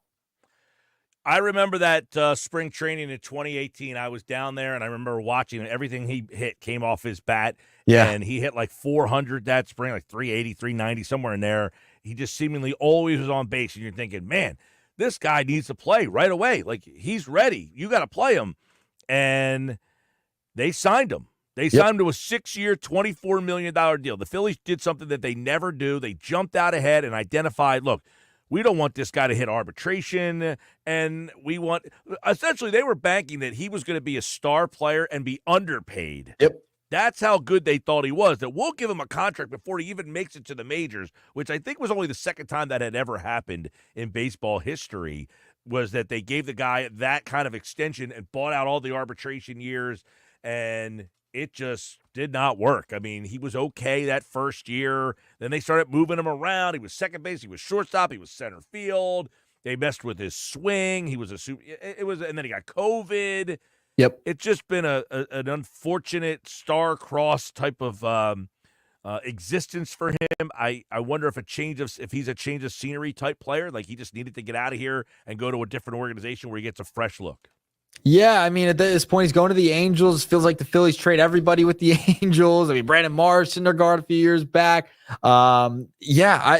It's unfortunate because it felt like he was going to be the heir apparent to Utley, right? He was going to play second base. Then they try moving around, playing him as a utility guy, and it just didn't work out. He just did not produce at the level they thought it was, and they were very much banking on this, like you mentioned, giving him the long-term contract, avoiding arbitration. They thought this guy was the next gen for the Phillies, and it's unfortunate. He's now an Angel. There was points during the season. It was like, maybe they can bring him up. He wasn't on the 40-man. Maybe they attempt to bring him up. They needed it with all the injuries and the bench. Whit Merrifield not working out. It's like, maybe you can bring up Scotty Jetpacks. Did not happen last season. Now they move on from him this year, and they send him to the Los Angeles Angels of Anaheim. Are they even Anaheim? They're not even Anaheim anymore. But I will always say they're the Anaheim. I always say with the Raiders too. The Raiders I still call Oakland. The A's I'm going to say with Oakland too. But yeah, he's now in Los Angeles with the Angels, unfortunately. But that is our Nuggets for the day. 3-pack of Nuggets for you on this happy hour Friday, Mike. All right, man. Looking forward to the weekend. We'll see what's going on. And obviously the weather's been great. It feels like a nice, it's been like this. It feels like a September time of year. It looks like it's the first week of the football season, but it's really the 9th week of the football season. But week 9 kicks off. You got Penn State, Ohio State tomorrow. You can listen to that game right here on 97.3 ESPN. All right, Nick Earnshaw, we will see you tomorrow, man. All right, I'll see you. All right, Earnshaw here with the Nuggets. They're brought to you by the Fanatic Sportsbook at Ocean Casino Resort in Atlantic City. And don't forget, we're there on Monday. You can check out the Sports Bash live at the Fanatic Sportsbook every Monday. The Sports Bash on location at Fanatic Sportsbook at the Gallery Bar, Booking Games at Ocean Casino Resort in Atlantic City. All right, coming up next hour, it's a Sal Pal Friday. Sal Pal Antonio joins us here on the Sports Bash, and we'll get his breakdown of this game. And, one of the things about this game is it would be are they on upset alert? Does Sal look at this Eagles team on upset alert? Eagles are minus 7.5, 45.5 over-under, 3 straight wins, 4-0 when A.J. Brown plays this season. Jaguars allowing 28 points per game, tied for the third most in the NFL. Feels like a blowout, right? But are the Eagles on upset alert? We'll ask ESPN's Sal Pal Antonio here on the Sports Bash. This hour of the Sports Bash is brought to you by Jersey Cow, a great place for the family to hang out and eat ice cream year-round, open every day from noon to 10 at Northfield and Brigantine locations. Ice cream is a year-round thing at Jersey Cow. Stop out and see them. And, of course, Nick's Nuggets on a Friday are brought to you by the Piccalilli Inn. Visit them on Facebook and at thepiccalilli.com for their pick game specials. And be sure to pre-order to guarantee your spot in Sunday's lineup. Saturday morning in the locker room with Billy Schwein, producer Nick Earnshaw, and the intern Andrew Leeds join me in the studio. The Birds take on the Jags, and we will hear from NFL analyst Brian Baldinger. Baldy will break down the Birds. Hour 2, Mr. Negadelphia PJ Korda checks in, brought to you by the Galloway Pool Service. Mr. Negadelphia opines on Philly sports. Then we introduce our new segment, High School Athletes in the Spotlight, brought to you by Philly Pretzel Factory of Egg Harbor Township. It's the locker room with Billy Schwein, Saturday morning from 10 a.m. to noon, 97.3 ESPN. Something good to know from First Bank of Sea Isle City. We have all of today's innovative banking products just like the big banks, but we offer something they can't. A personal community focus. Let's get you started with Bill Pay. You save time when you pay your bills online. It's fast, easy, and convenient. First Bank of Sea Isle City. A community bank that delivers more for you every day. Personal service, today's technology, from the people who truly care. Learn more at firstbankseaisle.com. Member FDIC, Equal Housing Lender. Imagine your team always looking and feeling their best in high-performance technical workwear. Cintas can make it happen. They have garments for almost every job imaginable. And with the Cintas Workwear program, you get freshly laundered garments delivered every week for everyone on your team. Great garments without the bother of laundry. That's a real perk for employees. Find out how Cintas can boost team image and morale. Visit Cintas.com. Oh, I'm ready! And get ready for the workday. No two people learn the exact same way. So how did Babbel become the award-winning language learning app? We thought of you, all of you. Take Sierra. As a visual learner, she uses Babbel's wordplay videos. Today I'll share a quick lesson on shopping in French. Merci beaucoup. Keith is a be in the room with real people kind of learner. So he loves the live online classes with our language experts. Okay, class. Vos está pronto. Estamos prontos. However you learn, Babbel makes it easy. Try Babbel for free at Babbel.com. BABBEL.com. Tune in to the Bet365 Play of the Day during the Sports Bash with me, Mike Gill, every weekday afternoon at 5:45 on 97.3 ESPN. Made possible by Bet365. Whatever the moment, it's never ordinary at Bet365. Choosing the right candidates for any office can be difficult. My office has lots of drama. My office has its ups and downs. I share my office. But no matter what kind of office you have, one thing's for certain. If you're hiring, you need ZipRecruiter. ZipRecruiter's powerful matching technology finds the most qualified candidates for your roles fast, and you can invite your top choices to apply. In fact, 4 out of 5 employers who post on ZipRecruiter get a quality candidate within the first day. So, for any kind of office, I'm really going places in my office. My office has everything you could ever want. count on ZipRecruiter to find the right candidates for it. Try ZipRecruiter for free today at ZipRecruiter.com/free. That's ZipRecruiter.com/free. ZipRecruiter.com/free. Did you know that Wendy's has any size soft drinks for just $1? Yeah, any size, anytime. Like $1 Coke, $1 Sprite, or even $1 strawberry Fanta. Okay, could we maybe switch up the sound effect, please? Because I'm losing it. Wow, no, not that. Any size soft drink for just $1?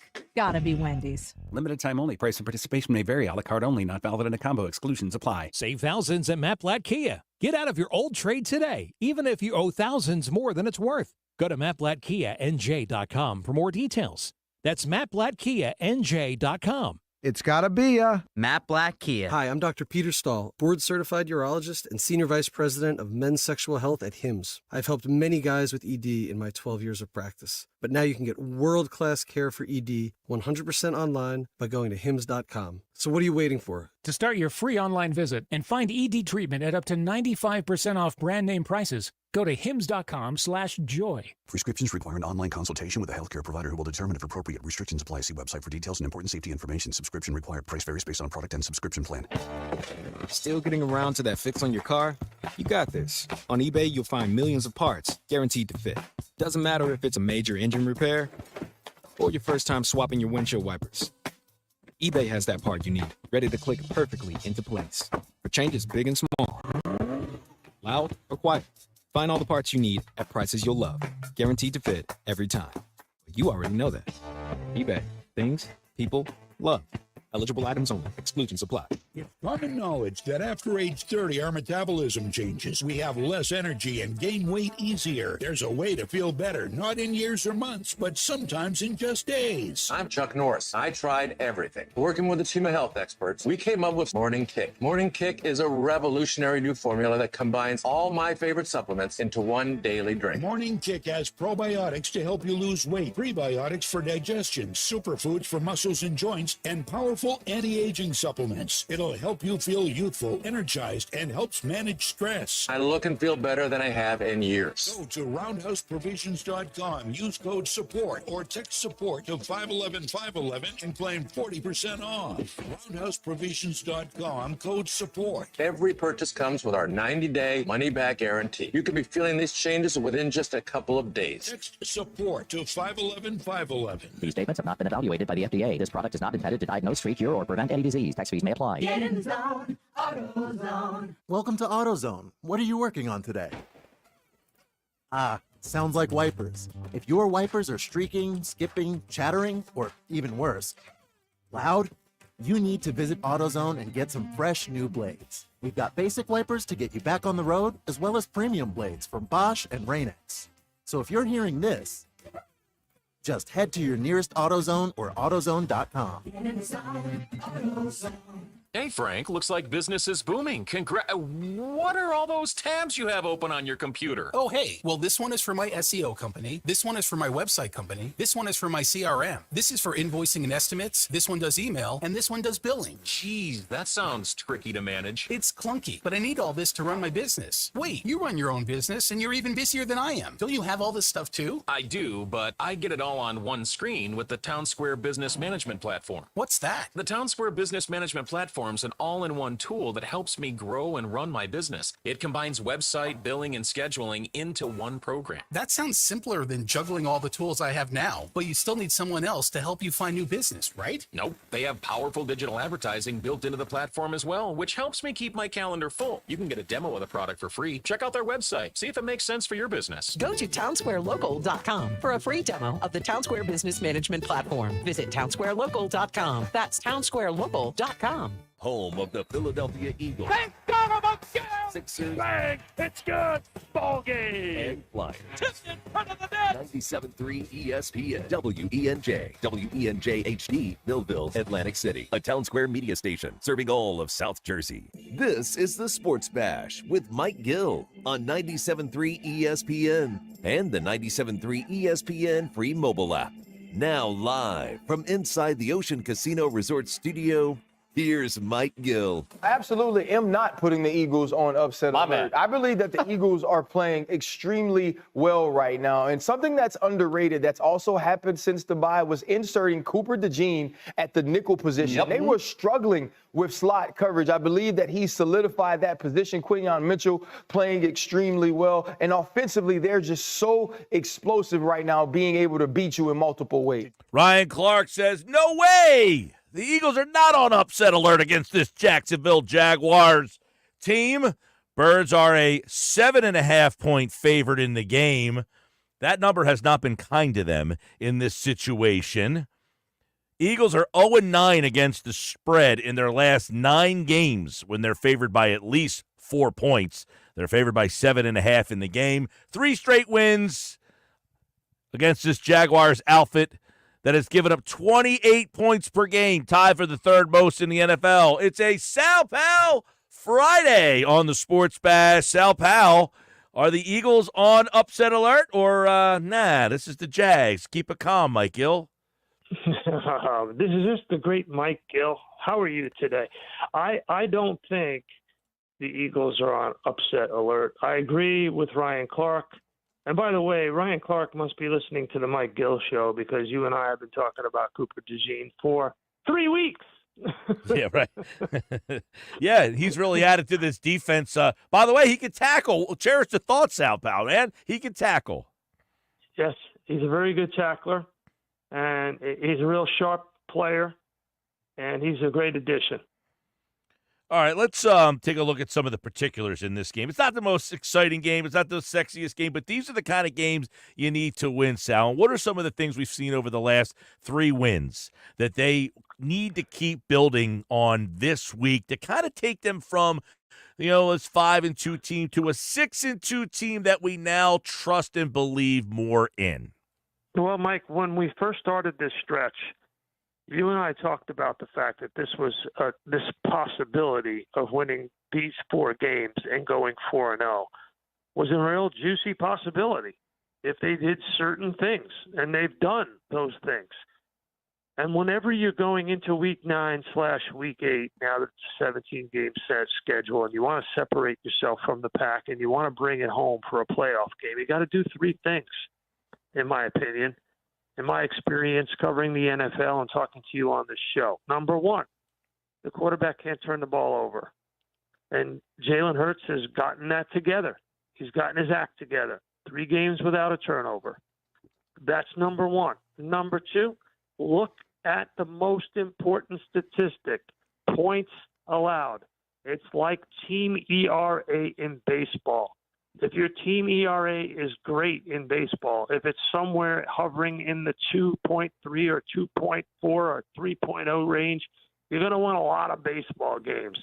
If your points allowed is 16, 17 points allowed per game, you're going to win a lot of football games because your offense should be able to score 3 times against most NFL teams.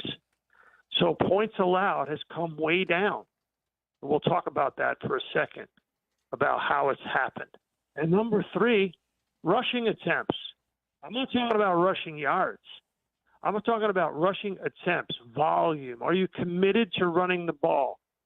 And the Eagles are committed to running the ball because, in my view, they have the best back in the NFC, second only to Derrick Henry in the league right now. And the 1-2 punch of Jalen Hurts and Saquon Barkley is really overwhelming to teams. It was demoralizing. Mike, last week, the Bengals were demoralized.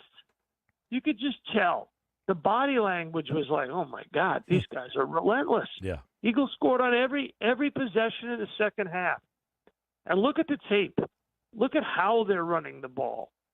Barkley up the middle. Barkley to the left on that sweep led by Cam Jurgens a la Jason Kelsey. Barkley breakaway speed, 21.9 miles an hour, second only to Derrick Henry. And that's a guy who's got a lot of wear on his tires. He's got a lot of mileage, Saquon Barkley. And his miles per hour is way up there, better than anybody else in the NFC. So those are the 3 things you got to be able to do to bring it home, and the Eagles are doing it. Yeah, you mentioned the turnover thing. That was in my notes for this conversation. No turnovers the last 3 games. Hurts, no turnovers the last 3 games. 7 in his first 4. 3 straight starts without a turnover. How has he and how have they fixed this problem that they had early that we were talking? They got to stop the turnovers. They're turning the ball over. He had this long streak going, and that is now over. Circumstance, or if they coach stuff out of him, what do you see there? It is difficult to actually pinpoint 1 or 2 reasons. I think they made it a point of emphasis. Jalen Hurts made it a point of emphasis. Now, his sacks are still there, although I don't think he was sacked last week, right? He was not sacked last week. But he's holding on to the ball just a touch longer, taking a sack if he has to, but he's not going to throw an interception. He's very cognizant of it. And if you remember, you and I were talking one, everybody was saying, it's okay if he's aggressive and he turns the ball over. No, it's not. It's not. Those people who are putting that out there, that's no good. You don't want the quarterback turning the ball over. Sal, there's a lot, made of they've been max protecting a lot more. Their Jack Stoll is, kind of come in and helped out. They use the running back. They're protected with 7. So you're right. Jalen's not it's not like he's getting the ball out of his hand any faster. He's just getting better protection and then delivering the ball to guys that are open. And then the one guy is A.J. Brown. When he plays, they're averaging 29.8 points per game. When he's out, 17. But you talked about the run. It's not as sounds how much A.J. Brown being on the field, the attention he draws, changes the dynamic and opens everything up for this team. Everything gets opened up because you have to double team that guy in certain situations. If you don't have the one-on-one matchup with a DB that you like, it changes everything. And just think about it. He hasn't had Dallas Goedert. And Calcaterra has stepped in nicely. Why? Because the scheme is there. The scheme is there. And Jalen did not turn the ball over last week, and he also did something else last week. He also threw the ball between the numbers, which he hasn't done very much. And that was impressive. Mm-hmm. Overall, I would say his game is as good right now as it was when they went to the Super Bowl a couple of years ago. And I realize, okay, everybody's kind of rolling their eyes right now who's listening in the car somewhere on Route 9 or the Garden State Parkway or the AC Expressway listening to your show, and they're like, Sal, come on. I mean, the tape doesn't lie. Now, all right, they played the Browns, the Bengals, and the Giants, and now they got the Jaguars. It's not, it's not the Chiefs and Steve Spagnuolo. It's not the Vikings and Brian Flores. So it's not one of the top defenses in the league. But if you want to get right, they're doing it the smart way. Yeah. Max protect, volume in the run game, quarterback protects the football. It's a interesting dynamic, Sal. This team has not scored in the first quarter still. And one of the recipes for running the ball and attempts is getting a lead so that you can run the clock out. And the Eagles have gotten these leads, and that obviously adds to the rushing attempts. But you wonder if that could be the formula if they cannot get off to a quicker start at some point. Or does that quick start not matter if you are winning football games? No, the quick start matters. You want the team to get off to a quick start. Why? Because if you get the lead and you force teams to throw the football, then your pass rush will be bad. There you go.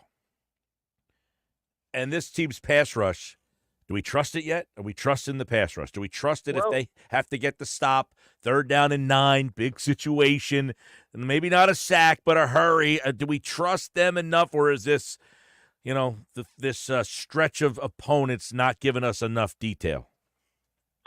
No, I think it will get helped if they get out in an early lead and the other teams have to throw the ball. Your pass rush will always look better. I like some of the blitzes that Vic Fangio has dialed up, specifically with Cooper DeJean coming in off the slot. I think that's smart. Yep. Nakobe Dean has been doing some nice stunts. They've sent some extra players at the quarterback. The blitz rate is still pretty low overall, but it's up, and they're blitzing in perfect situations. But you got to get an early lead so that you can unleash the pass rush. That's just basic football. Well, I'll tell you what. They got the pass rush last week had one. I think Nolan Smith got a sack, if memory serves. They had 7 hits of the quarterback against Cincinnati. We'll see what they do against this Jacksonville team, which we know has really struggled, and they got some injuries. But, man, Sal, when we talk next week, how many points should this offense be able to put on the board against this Jacksonville defense? This Jacksonville defense, it leads the league in giving up explosive plays. And Philly leads the league in getting explosive plays. Not a good combination if you're Doug Peterson. I was on earlier this week with a radio station in Jacksonville, and they were like, do you think Doug sort of makes the trip back, or does he go back to Morristown, New Jersey after the game is over? And I'm like, come on, guys, give me a break. First of all, I'm not going to say anything bad about Doug. He's my guy. But they've had some injuries in the secondary, and they've got 17 touchdown passes that they've surrendered, which is last in the National Football League. And the quarterback has been very inconsistent. They expected much more out of Trevor Lawrence. They gave him a big deal, and he's been, what is he doing? He's turning the ball over. You can't have it. You just can't have it. And your quarterback, you can't survive that if you're not buttoned up on defense. Why do the Kansas City Chiefs survive all the interceptions for Patrick Mahomes because Steve Spagnuolo's defense has been lights out, buttoned up. Well, I'll tell you what, you get games throughout the course of the year. You only get 17 of them, and some of them are not as exciting. This one has that feel to it. This Jacksonville team has really struggled. But, so they did have expectations, this team. So that's why sometimes it's one of these teams like the Jets last night. There's a team that had expectations. Everybody counts them out. And then last night they finally kind of win and save their season. Can Doug Peterson get this Jacksonville team where they just not have enough talent right now as constructed to travel on the road and kind of find a path to victory? They're not playing consistently enough, Mike. Yeah. Well, they just are not. And that was the problem with the Jets until I don't think the Jets played well last night. I think Houston just played very poorly. That was a weird thing. It's so hard to win on the road on Thursday nights. And they've got some injuries at the wide receiver position, so they're not as an explosive team. And so, when you don't have wide receivers getting open and you have a team like the Jets that can rush the passer, your quarterback's going to be in harm's way. I thought, we're obviously off on a tangent here, but I thought that D'Amico Ryans and Bob Slowick, the offensive coordinator, did a very poor job of anticipating just how much they would have to protect C.J. Stroud. Mike, I can't say this enough. When you get to November 1st, we are at November 1st. When you get to November 1st, you got to protect your quarterback, and your quarterback has to protect the football. So if you don't protect the football and you're turning it over, and you don't protect your quarterback and you get him knocked out of the game, or he gets injured, then you're no good for anybody. Right. You can't make the playoffs that way. I look at this Eagles team right now, and they needed some get-right games against some easier opponents, and that's what they got. But last week, again, not easy to go on the road against a team that needed a win, had to have a win, and they absolutely just eviscerated them, demoralized them, put up 37 points. So in the last 3 weeks, their points scored have gone from 20 to 28 to 37, the last two on the road. I'd be shocked if the Eagles don't get 35 points on Sunday.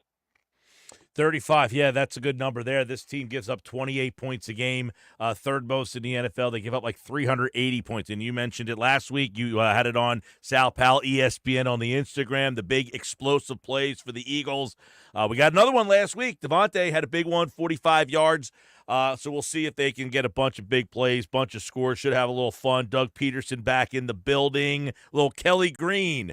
Are you a Kelly Green or a Midnight Green guy there, Sal? Oh, I like the Kelly Green. Yeah? Absolutely. I actually like the white uniforms with those white helmets back in the 60s. I like the white helmets, too. Yes, I do like those ones. I would love those. Anyways, I kind of like them winning this game 35-20, although they only get up 16, 3, and 17 the last three games.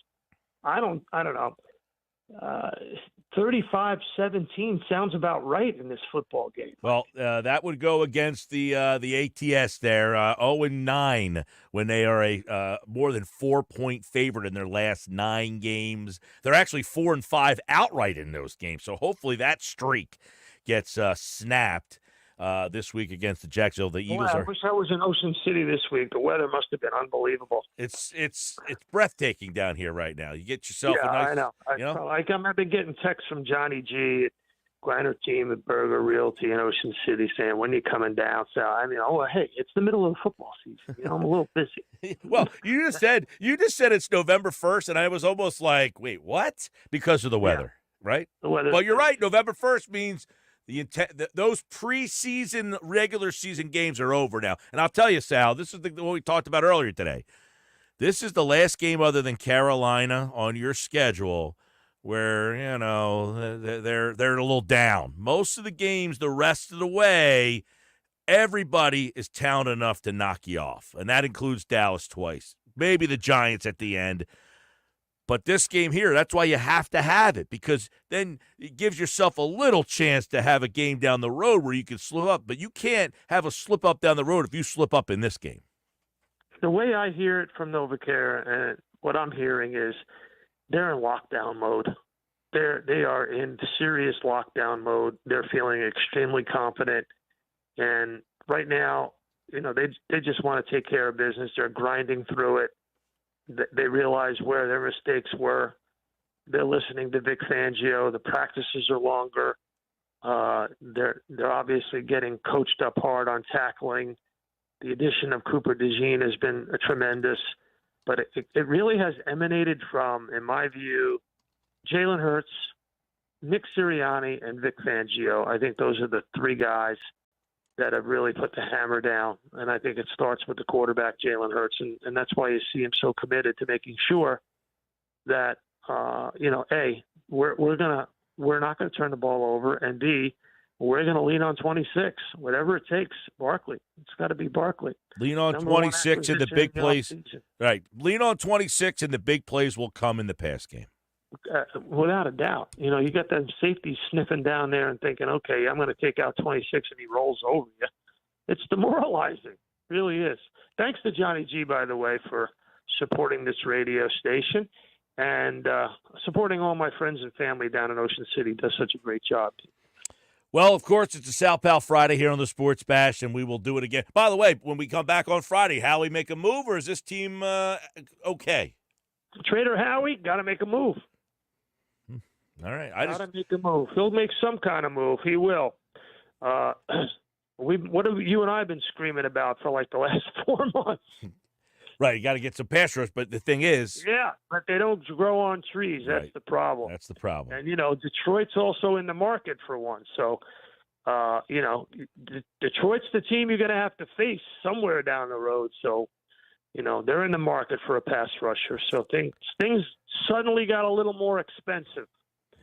All right, man. Well, I always got to cash in some chips. Looking forward to you on the matchup show and everything else this weekend. Another Sal Pal Friday in the books. Eagles, Jacksonville. You can listen to the game right here on 97.3 ESPN. Sal Palantonio, everybody. Thanks, Sal. Thank you, Michael. The great Mike. Thank you. There's Sal Palantonio, ESPN national correspondent here on the Sports Bash Live on 97.3 ESPN. A Sal Pal Friday. Hopefully everybody enjoys. Of course, he said 35 points, something to that effect. Yeah, I agree in terms of this offense has to be able to move the ball and be explosive against this team. But don't get away from what you're doing well. Keep doing what you're doing. Keep doing what you're doing and do it well. Get yourself in the habit of doing that. Don't just do things against this team because you can do it. Do what you want to be. It's like you go to a practice what you want to be so that when you play in a game, you've done it. Like kids always say, hey, coach, can I hit left-handed? Well, you're going to hit left-handed in a game? No. So why would you waste your time hitting left-handed if you're not going to bat left-handed in a game? In this game here, don't do stuff that you wouldn't do against Detroit. Don't do stuff here that you wouldn't use against San Francisco or do against San. Get better at what you do well. All right, Sports Bash Live, 97.3 ESPN, the 97.3 ESPN free mobile app. Don't forget Flyers hockey tomorrow. That's on Rock 104.1. It's a 1 o'clock afternoon puck drop. You can listen to all the action on Rock 104.1 and the Rock 104.1 free mobile app. Flyers in Boston tomorrow night. Sixers and Memphis on 97.3 ESPN. And we got Penn State and Ohio State tomorrow afternoon. Kickoff at noon on 97.3 ESPN. When we come back, we got a ton of stuff to get into that we've kind of just haven't had the time to stuff in today, but that's why we have the big three, and it's next on the Sports Bash. Wake up weekday mornings from 6 to 10 a.m. with Unsportsmanlike on 97.3 ESPN with Evan Cohen, Super Bowl champion Chris Canty, and Michelle Small. Can't wake up without it. Brought to you by the Gallery Bar Book and Games at Ocean Casino Resort in Atlantic City. Shop early, save big, all month long during Black Friday build-up at Lowe's. Right now, get select pre-lit artificial Christmas trees starting at just $59.98. Don't wait to save. Shop these deals today, in-store or online, because Lowe's knows deals. Discount taken at time of purchase while supplies last. Selection varies by location.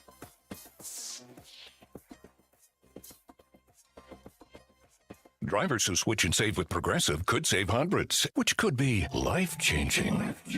I mean, you could put that money towards that zero-turn lawnmower you've always wanted. And after using its edge-shaping technology to meticulously sculpt the face of the Mona Lisa into your grass, you'll become the undisputed king of Saturday morning lawn care, leaving your neighbor and sworn enemy Gary to question his place in the delicate neighborhood ecosystem.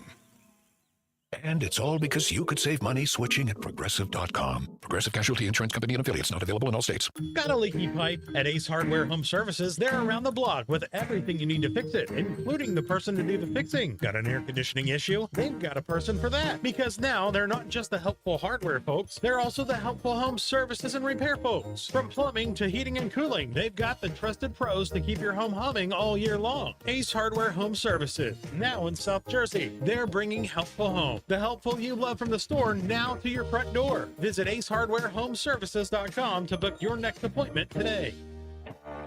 Still getting around to that fix on your car? You got this. On eBay, you'll find millions of parts, guaranteed to fit. Doesn't matter if it's a major engine repair or your first time swapping your windshield wipers. eBay has that part you need, ready to click perfectly into place. For changes big and small. Loud or quiet. Find all the parts you need at prices you'll love. Guaranteed to fit every time. But you already know that. eBay. Things, people, love. Eligible items only. Exclusions apply. Are you working out, eating healthy, doing all the right things, but still not seeing the right result? Well, it could all be down to your metabolism. But now, there's a way of understanding how your nutrition and lifestyle fit into the bigger picture. Learn how your body shifts from burning carbs to burning fat for energy with Lumen. Go to lumen.me right now for 30% off. Lumen is the world's first handheld metabolic coach. It takes just a single breath first thing in the morning, and Lumen immediately analyzes your metabolism, telling you if you're burning fat or carbs, and gives you tailored guidance to improve nutrition, workouts, sleep, and stress management. There's no one-size-fits-all solution. Get something tailored to your body's needs with Lumen. Go to lumen.me today and get 30% off. Plus, listeners can get an additional 15% off by using promo code Radio50. That's promo code Radio50 at lumen.me to get an additional 15% off your first purchase today. LUMEN.ME, promo code Radio50. What if you could hear your favorite song for the first time again? Introducing the all-new, reimagined Nissan Kicks. With an available Bose Personal Plus sound system that uses speakers in the headrest to create a 360-degree listening experience. You've never heard anything like this. Reimagine your music and your drive. Experience the all-new, reimagined Nissan Kicks for yourself at nissanusa.com today. Available feature. Bose is a registered trademark of the Bose Corporation. This is the Town Square, New Jersey Info and Weather Network. Progressive Insurance presents the Sports Flash on 97.3 ESPN. NHL, the Flyers beat the St. Louis Blues on Thursday night 2-1, now have won back-to-back games. They'll face the Boston Bruins on Saturday afternoon. Rock 104 has that one for you at 1 o'clock. Bobby Brink with the third-period goal helping the Flyers to victory. NBA, the Sixers hosting the Memphis Grizzlies on Saturday night, coming off a loss Wednesday to the Detroit Pistons. Center Joel Embiid has been working through scrimmages, and the team will make a decision on his playing status for Saturday's game. You can hear that one Saturday right here on 97.3 ESPN at 7:30. Sunday in the NFL, the Eagles hosting Jacksonville. The Eagles are 5-2, and this is the return of former Eagles head coach Doug Peterson for the second time since he parted ways with Philadelphia. His Jaguars squad at 2-6 and will be without leading receiver Christian Kirk. Philadelphia averaging 24 points per game, second best rushing attack in the NFL. We'll have that for you on 97.3 ESPN beginning at 3. I'm Tony Desiri, and that's your Sports Flash on 97.3 ESPN. You're a winner when you play Borgata's Winning Wonderland. Now through December 28th, earn entries for your stake in over $1 million in prizes, including 2 2025 Range Rovers. Visit theborgata.com. Must be 21 or older. Gambling problem? Call 1-800-GAMBLER. Good afternoon. With your South Jersey weather forecast, I'm Joe Kelly. Weather-wise, we've had a pretty nice Friday. We're going to see cool temperatures tonight, though. Might have to turn the heater on. Clear sky tonight, low 45. Tomorrow looks pretty good, partly sunny with a high of 64. Much of the same expected for Sunday, partly sunny with a high of 62. As of right now, the weather for your back-to-work Monday, partly sunny with a high of 66. That's your South Jersey weather forecast. Have a great weekend. I'm Joe Kelly. New Jersey is the Garden State. But did you know that one of the most important things we can farm is wind. Offshore wind provides clean, renewable energy. It creates jobs and drives economic growth. In fact, it's estimated that a single wind farm can create over 4,000 jobs and add more than $700 million to the state's economy. Offshore wind, propelling New Jersey's future.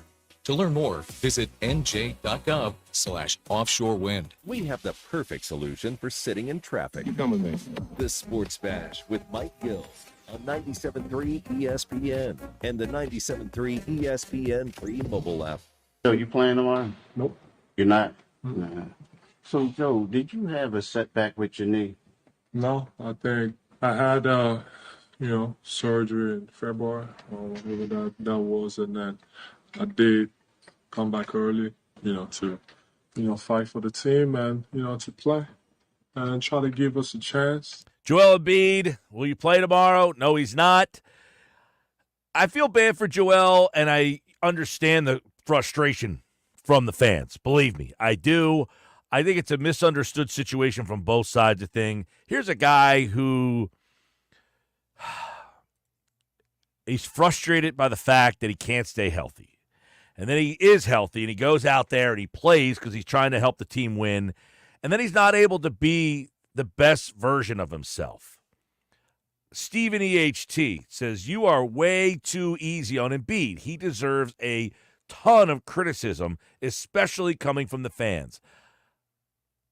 He says, I've done way too bleeping much for this city. Embiid, and then Stephen EHT follows up by saying, Embiid, you've literally done nothing for this city. Steve, I find that to be very unfair. Embiid has been hurt a ton. Not really his fault. A lot of freak things have happened. You could criticize Embiid for plenty of things, I think. But he comes back to play when he probably shouldn't be out there because it's the playoffs. And then he doesn't perform, and then we criticize him with things like Steve just said. Steve, let me ask you, you said he's literally done nothing for this city. He played with Bell's palsy. He played with a broken face. He played on a knee that he probably shouldn't have played on last year. He played on a knee that he probably shouldn't have played on in the Atlanta series. He played with He's played with broken fingers. He's had so much. Now, listen, if you want to criticize him because he's injury prone, that's fine. I don't know how that's his fault. I mean, he didn't make his body. He was born this way. But if you want to be critical of, say, look, he just can't be counted on, he's too injury prone, fine. But to say that he's literally done nothing for the city, Steve, I got to disagree with you, man. Listen, even if I said Embiid was my least favorite player in the league, I would have to acknowledge the guy's been out there in the playoffs, and he hasn't performed in the playoffs, in part because of these injuries that he comes back too early from to perform for his team. And then Steve, a guy like him, says he's literally done nothing for this city. I can't get on board with that, man. I'm sorry. I think, Steve, you're being heartless. I think that's the problem here. I think that you are taking it as the world's foremost expert on being literal. I am telling you, Steve, you are being literal. Just because he didn't win you a championship doesn't mean that he's done nothing for the city. He's one of only two Sixers to ever win the NBA MVP in the last 30 years. So if that means he did nothing, then your standard is very different than the rest of us. Yeah, listen, I get it. If you're a season ticket holder, Steve, and you're saying, I spent money to go see him play and he's not there. Yes, he's let you down. But that's his body letting him down and letting you down. And now you're kind of saying he's done nothing for the city. It's put it this way. It's not by choice. His failures are not by choice. He's not choosing to he's not choosing to get hurt. He's not wishing to get hurt so that Stephen EHT gets screwed. He's also not sitting out to go out and party or go to Vegas or something. The guy, when he's not playing, he's literally not playing because he has an injury, not because he's, Ben Simmons and faking his way through life. So what's the latest on this injuries? What's the latest from Shams? I did not see this. Earnshaw brought this up to me earlier, and I did not hear the audio yet from what the latest is on from Shams. So Shams was on NBA Today earlier, and he explained the genesis of the situation we are dealing with that Joel spoke about today to the media. Joel Embiid has been dealing with lingering effects from that February meniscus surgery that he had. And when he went through those workouts with the rest of the team during training camp in the Bahamas, I'm told when he got his routine checkup, they discovered some minor swelling in his left knee. Minor swelling in his left knee. This guy's going to have knee problems. We understand this the rest of his career. Right. So this is going to consistently been a problem. Right. This isn't a shocking development. But to the point we can say to Steve and EHT and others, Mike, if the Sixers just would have said this from the beginning, we wouldn't be in this predicament, right? Yeah, if the Sixers were forthcoming with the messaging, then this isn't a problem. Well, it's a frustration. It's more of a frustration than it is an anger. Correct. It's turned into an anger. Like my dad today, big Sixers fan, and he said to me, Mike, I got to be honest with you. I'm kind of over it. I'm done. And, he's saying, look, they paid him $193 million. That's messaging is saying that he gets paid a lot of money to go perform. He played in the Olympics. Why wasn't he able to go to training camp? He's saying, I deserve to know why he's getting paid $193 million and wasn't able to go to training camp. People look at that. People are saying, look, I work hard, you work hard, we all work hard, and I can tell you 1,000%, I am underpaid. And I show up to work every day. Very underpaid, all right? But we're all here every day, and that's what frustrates us is, yes, the man's got one over on me, right? They've got one over on me. I get underpaid, but what am I going to do? I have to show up here and do my job. And that's what we expect from Joel Embiid and everybody else is he's getting paid $193 million. Why can't he perform when I have to pay for my paltry salary? You know what I'm saying? Yeah. So I understand the frustration from it. But again, even with that, the paycheck that he makes, I don't think is a fair reason to say that his body has failed him and that the team has handled this poorly. Right, and it's also not fair to project onto Embiid what the team's messaging is. It's not Joel's fault that Daryl Morey and Nick Nurse and the whole company are putting out a specific message and everybody's responding to it. It's not Joel's fault. No, it's not Joel's fault that the team has handled it poorly. It's not. Now, Shams did say there was some good news when it comes to Joel Embiid. This is earlier today from NBA Today. Now, when you look at it, Joel Embiid, as I've reported, he has participated in at least 3 5-on-5 scrimmages with the 76ers over the last week. But today's was more monumental than any of the other prior ones because this involved all of his teammates. And that is a big moment for Joel Embiid. He wants to be 100% game ready with that left knee before he takes the court. And he is almost there. Positive, For him to say it's monumental sounds like, my gosh, you know what I mean? Like, I mean, I know it's a little hyperbole, but at least we have there's a light at the end of the tunnel, Mike, and it's not a train. Yeah, I listen. I feel like it's moving in a positive direction. I don't know why it took so long. Why was he not able to play in training? That's the one answer that needs to be cleared up here. Now, he's saying he had some minor swelling. When? When did that occur? Well, Shams said it was in the Bahamas. When they were in the Bahamas is when they discovered it. Okay. So, but did he say that there? Because I missed it. Shams said it in the first bite, yeah. Okay. So, if they discovered it in the Bahamas, that was what, the end of September when they went down there? Early October? I don't remember the exact dates of training camp off the top of my head, but yeah, that was a while ago. If it was over a month ago, that means you had an over of a month to formulate and articulate the message. Yeah. Bad job. Yeah, there's no question about it. Joel Embiid, I wanted to play some of this to you, Mike. So he had a lot to say today. We can't get to all of it, but he did start by explaining that for him, he wanted to verbalize this whole process has been difficult because he wanted to start the season. Extremely difficult. I think everybody that knows me knows that. Okay, I would love to be out there every single game. It's just unfortunate that, some of them are not as lucky as others to be, part of every single game. I wish that wasn't the case, but it's not for the lack of trying. I totally don't question whether he wants to play or not. I don't think Joel Embiid doesn't want to play. I don't think Joe Embiid's toughness is questioned here. I think Joel is frustrated by how his body has let him down. Not once, not twice, not 3 times, not 4. Where do you have the bite of him? Oh yeah, he lists through the injuries as well as part of his little.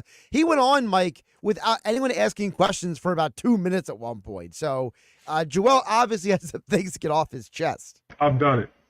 From what I can tell you, I've broken my face twice. I came back early with the risk of losing my vision. Had broken fingers. I still came back. So I'm not gonna sit here and be like, when I see people saying he doesn't want to play. I've been way too much. I've done way too much, for this city, and putting myself at risk, for people to be saying that. So I do think it's. I didn't hear what he actually. What did he actually say at the end there? I mean, obviously without saying it. BS. Okay. He said, I broke in my face twice, and I played with the risk of losing my vision. Mm-hmm. So basically they said, look, you can play, but if you get hit in that area again, there's a possibility that you can lose your sight. Right, because really quick, Mike, you had a doctor on when that injury happened, and the doctor here on the Sports Bash told you, he said, if you hit the optic nerve wrong when the face is already broken, that's how you can permanently impair vision. So that was the danger there that people might not remember. Yeah. The broken fingers. I don't even remember that. I remember him playing with the taped fingers. Now, that was almost more like a joke because that was around the time when Fultz wasn't playing. So people were like, Embiid's playing with broken fingers. We don't know what's wrong with Fultz. I remember that whole, Fultz was the butt of a lot of jokes. Well, Fultz was the one who broke his face because they bumped. He collided with them. Correct. But the injuries that he didn't go over there are the ones that I remember the most. Are the knee, in last year, which, quite frankly, probably shouldn't have played. Correct. The knee injury that he had in the Hawks series. Yep. Probably shouldn't have been out there. Trying to remember. I mean, he had the foot problem that kept him out for 2 years. The first 2 years, right. And then, of course, he had the broken back coming out of college. Don't forget about that. And then the broken back, people forget. He didn't play in the Big 12 championship Big 12 tournament at Kansas or the NCAA tournament because of the back problem. Yep. And then the foot problem was what got him drafted 3rd instead of 1st. He had the knee problem. So, listen, I get the frustration, but again, I go back to, what was the guy's name? Steven EHT. Steven EHT. I can't get on board with you there, man. I'm sorry. More from Embiid. He says the Sixers and him, they are managing his knee because they are trying to get him ready to play, Mike. We've still been managing, since the last surgery. Just managing and, trying to figure out the best approach. But feel pretty good. I started, doing some live stuff and feels pretty good. So should be back pretty soon. Back pretty soon. Okay. Managing. It's going to be all year long. Listen, this is the problem with Joel now. He's at a stage of his career where he's going to have to manage constantly. And I don't think you can win like that. It's sad to say. I just don't think you can hit the highest of high. The only guy that you could say has done this really is Kawhi Leonard. And he played the year that Kawhi. With the Raptors, you mean, in Toronto, the 1 year. Right. The 1 year that Kawhi Leonard won a championship by being kind of navigated through the season, if you will. Is that a word that is that the right way to kind of, how many games did he play that year? I want to say he played like 60 games. The year that he won that championship in Toronto, he played 60 games, so he missed 22 games.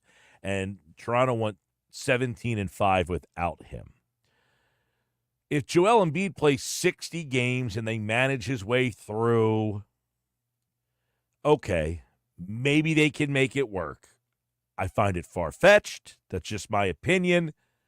It's only been done, to my recollection, once, where they've had to manage someone's pre-existing injury through a season to win a championship. Yeah, it's the only one in modern NBA. I mean, some people might point to the Bill Walton year when he didn't play the full season, but the Blazers were going to win the championship, and he was the league MVP.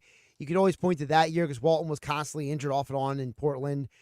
But that was 50 years ago, for goodness sake. I mean, the medicine is completely different today than it was then. So that's not a fully fair analogy. Somebody brought up Tim Duncan to me. Tim Duncan's the least amount of games Duncan's ever played in a year was 58 games. He played in the 70s every single year. I mean, he played 77, 74, 69, 58, 76, 78, 75, 78, 80, 80. I mean, so I don't know what the guy was talking about where they load managed him here and there, but not to the extent of what's going on here. And they load managed him and Manu and Parker because they were getting older, not because they had an injury to navigate. It's yeah, but I different. just gave you the rundown of his games played. It wasn't like he was playing 50 games.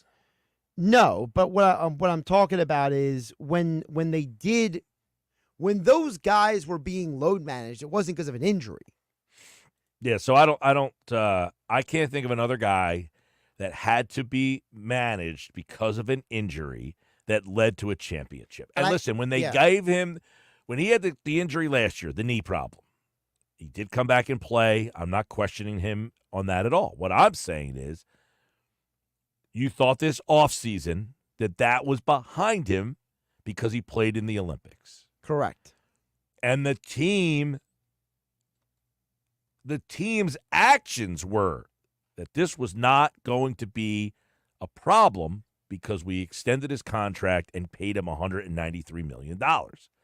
So those two actions suggested that this was behind him, and it doesn't appear to be. If I can also bring up another reason why this is different than the Toronto year for Kawhi is because when you go back and look at that Toronto team, Mike, even when Kawhi wasn't playing, that team was really stacked. They had a lot of good to very good players. Well, they went 17-5 without him. Yeah, they had Kyle Lowry. They had a young Serge Ibaka. They had a lot of guys. Remember, they acquired Marc Gasol that year. So they had a lot of players who I think that roster, you could argue, was probably better than the current Sixers roster. Well, I don't know that that's an argument at all. I mean, he definitively was better than the current. I mean, you have a Kyle Lowry who's a much older version of himself, and quite frankly, I'm surprised at how much they're playing Kyle Lowry, and I don't know where that's going to go down by just bringing Paul George and Joel Embiid back. It looks like Kyle Lowry, we thought he was just going to be kind of a guy who was almost like another coach. No, they're playing him. He's playing minutes. And they have to because of how poorly Eric Gordon has played. This roster, which is deeper, clunkily put together right now. Is that a word? Clunkily? No, but we can do it for the sake of this conversation. Thanks. Awkwardly. Is not performing. I do think if they haven't beaten Paul George, these guys kind of nestle into better roles. Sure. And they brought a lot of guys in who what their role is as a role player. Correct. Not as, hey, we need to step up and be the main guys. Now, you say step up, that's what you do, next man up. It's not, they're not performing. I will say this. Should we not expect Tyrese Maxey, Kelly Oubre, Andre Drummond? Maxey and Drummond are all-star players. Sure. I mean, Drummond's an all-star player. I know he's not anymore. He's an elite rebounder in this league. Yeah. Kelly Oubre is a very good player with this team. We shouldn't expect them to be able to beat the freaking Pistons at home. Like, come on, what are we talking about here? So, Mike, I made the comment to a buddy of mine, and you tell me if I'm being fair or not. I said to my buddy, I felt the process Sixers played harder than that team did against the Pistons the other night. I feel like there's a lot of guys who are disjointed and don't know what the heck their role is. They're just kind of looking around like, wait, where's Joel Embiid and Paul George? This is what I signed up for. I didn't sign up for this. You're working me too hard. I'm just saying I saw more from Isaiah Cannon and Jeremy Grant. All right, tomorrow night you can listen to the Sixers and Memphis Grizzlies on 97.3 ESPN. We've got Penn State, Ohio State tomorrow, and Flyers hockey on Rock 104.1 and the Rock 104.1 free mobile app. It's a busy weekend, as always, here on 97.3 ESPN. Make sure you download the free mobile app, powered by First Bank of Seattle City. Also, Ohio State, Penn State, Oregon, Michigan, Sixers, Memphis tomorrow on 97.3 ESPN. Sunday, we got Eagles, Jag, Colts, Vikings. I got the Bet365 play of the day coming up next. It's Sixers basketball tomorrow night on 97.3 ESPN with the voice of the Sixers, Tom McGinnis, calling all the exciting play-by-play action. Maxey for three, outside left, bullseye. He puts it in. A crossover dribble on McBride, and he pours in a triple. It's Sixers Grizzlies tomorrow night. Coverage begins at 7:30. It's Sixers basketball all season long on South Jersey's radio home for Philadelphia 76ers basketball. 97.3 ESPN. Hi, I'm Dan Tracy. I'm a workers' compensation attorney. At Goldenberg Mackler, we've handled thousands of workers' compensation claims over the years. Our experienced attorneys understand the law and will fight to get you the benefits that you deserve. When injured at work, make the right call to Goldenberg Mackler. Call us at 609-344-7131. That's 609-344-7131. Or visit us online at gmslaw.com. Hey, I'm Andy. If you don't know me, it's probably because I'm not famous. But I did start a men's grooming company called Harry's. The idea for Harry's came out of a frustrating experience I had buying razor blades. Most brands were overpriced, overdesigned, and out of touch. At Harry's, our approach is simple. Here's our secret. We make sharp, durable blades and sell them at honest prices for as low as $2 each. We care about quality so much that we do some crazy things, like buy a world-class German blade factory. Obsessing over every detail means we're confident in offering a 100% quality guarantee. Millions of guys have already made the switch to Harry's, so thank you if you're one of them. And if you're not, we hope you give us a try with this special offer. Get a Harry's starter set with a 5-blade razor, weighted handle, shave gel, and a travel cover, all for just $3 plus free shipping. Just go to harrys.com and enter code COMFORT at checkout. That's harrys.com, code COMFORT. Enjoy. Hey, John, why so glum? I just got let go. The company's downsizing. This is the third time in the last 2 years. I'm done with this. Have you thought about My Computer Career? I've heard they can train you for a career in IT in just a few months, including cybersecurity and the basics of AI. And you don't need prior training or experience. Now that's a recession-resistant career. Wow, thanks. I'll check them out. Go to mycomputercareer.edu and take the free career evaluation. mycomputercareer.edu. Financial aid is available for qualified students, including the GI Bill. Xfinity here. How can we help? Hi, my entire family's obsessed with all things Wicked, but my kids can't stop watching the trailer, and now they're having a Wicked-themed sleepover. Do you think our internet can handle all of the streaming and memeing going on? Well, we've engineered our Xfinity gateways to handle hundreds of devices at once, so they can all stay magically connected. Wow. Are you a wizard? I wish. No, just someone that won't let a bad connection burst your internet bubble. Now through November 12th, get Thrillifyingly fast 300 megabit Xfinity internet with unlimited data included for just $30 a month for 12 months with no annual contract. Go to Xfinity.com to learn more.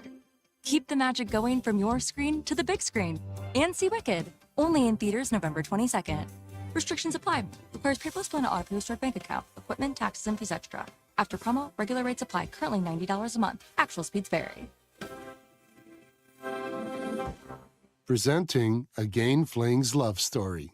Dear love of my life, we were on the 12B bus this morning when I caught a whiff. A scent so fresh, so life-changing, I had to find its source.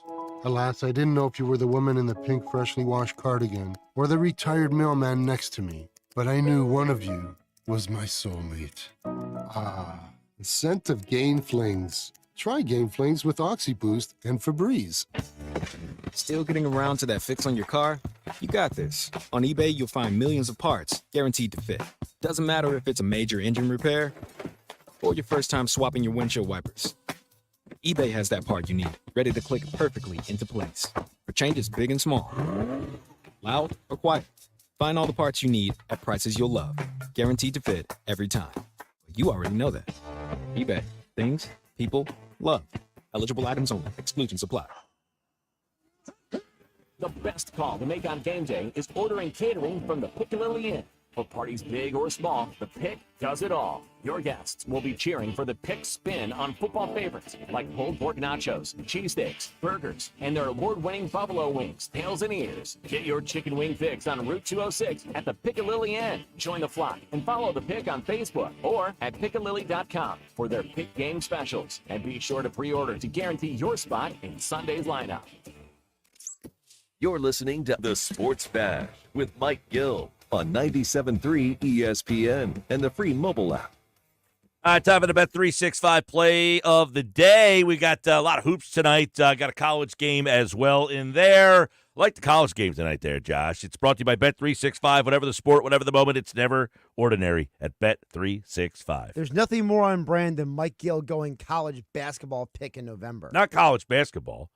No, it hasn't started yet. Monday it starts. Oh, college football. Got a college football game tonight I like. All right. Well, I'm when you say college, I expect to hear you say college basketball. I'll be ready for the college basketball season Monday. I'm been doing the research. I'm ready to go. Oh, I know you are. So what do you got for us today?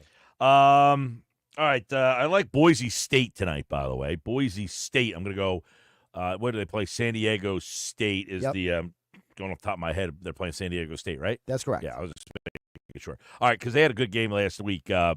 But I like Boise tonight in the game. They're in a good spot here. 16-0-1 against the spread since 2017 when they are a 17-point favorite. They are a 23.5-point favorite tonight. Smells like a blowout for Boise tonight, so I'll go that route with Boise State. I like Brunson, 2 threes in the game tonight. I like Tatum over 25 points.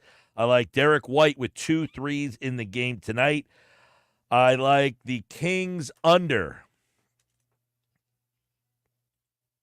against who are the Kings playing tonight? I can't remember. I just wrote Kings under when I did my stuff earlier today. Kings are playing the Hawks. There you go. All that stuff piled up together in a big old lump gets you odds of plus 1,400. You make a couple bucks off that. Also, Eagles. Eagles. Also Eagles. I like the Eagles. I'm going to go 38-20 in the game this weekend. 38-20 in the game this weekend. Game balls for the Birds. Last week I went Grant Calcaterra. I went a little outside the box for you there. This week I'm going to go, this one's kind of easy, I think. It's Saquon Barkley. Saquon Barkley with the big game for the Birds. And on the defensive side of the ball, Cooper DeJean. I like Coop this weekend for the Eagles. All right. Got it all? Yep. Last night he texted me and said, I need to give me one of your picks again. I was like, do you think I really remember the picks that I wrote them down on a piece of paper? I threw the piece of paper in the trash. They are your picks. I know. Well, I write them down like they're scribbled on here. I got SGA 25, Brunson 2 threes, Tatum 25. I didn't give you SGA 25. I think I changed my mind on that one. Derek, because that game's at 10:10 tonight because I probably won't be awake. I got to wake up at 4:30 in the morning to drive to the airport, so I'm not going to make it for the 10:10 game tonight. Good luck. That's it for me. The Sports Fast Live on 97.3 ESPN. Have a great weekend, everybody. Go Birds. We'll talk to you Monday from the Fanatic Sportsbook. This is South Jersey's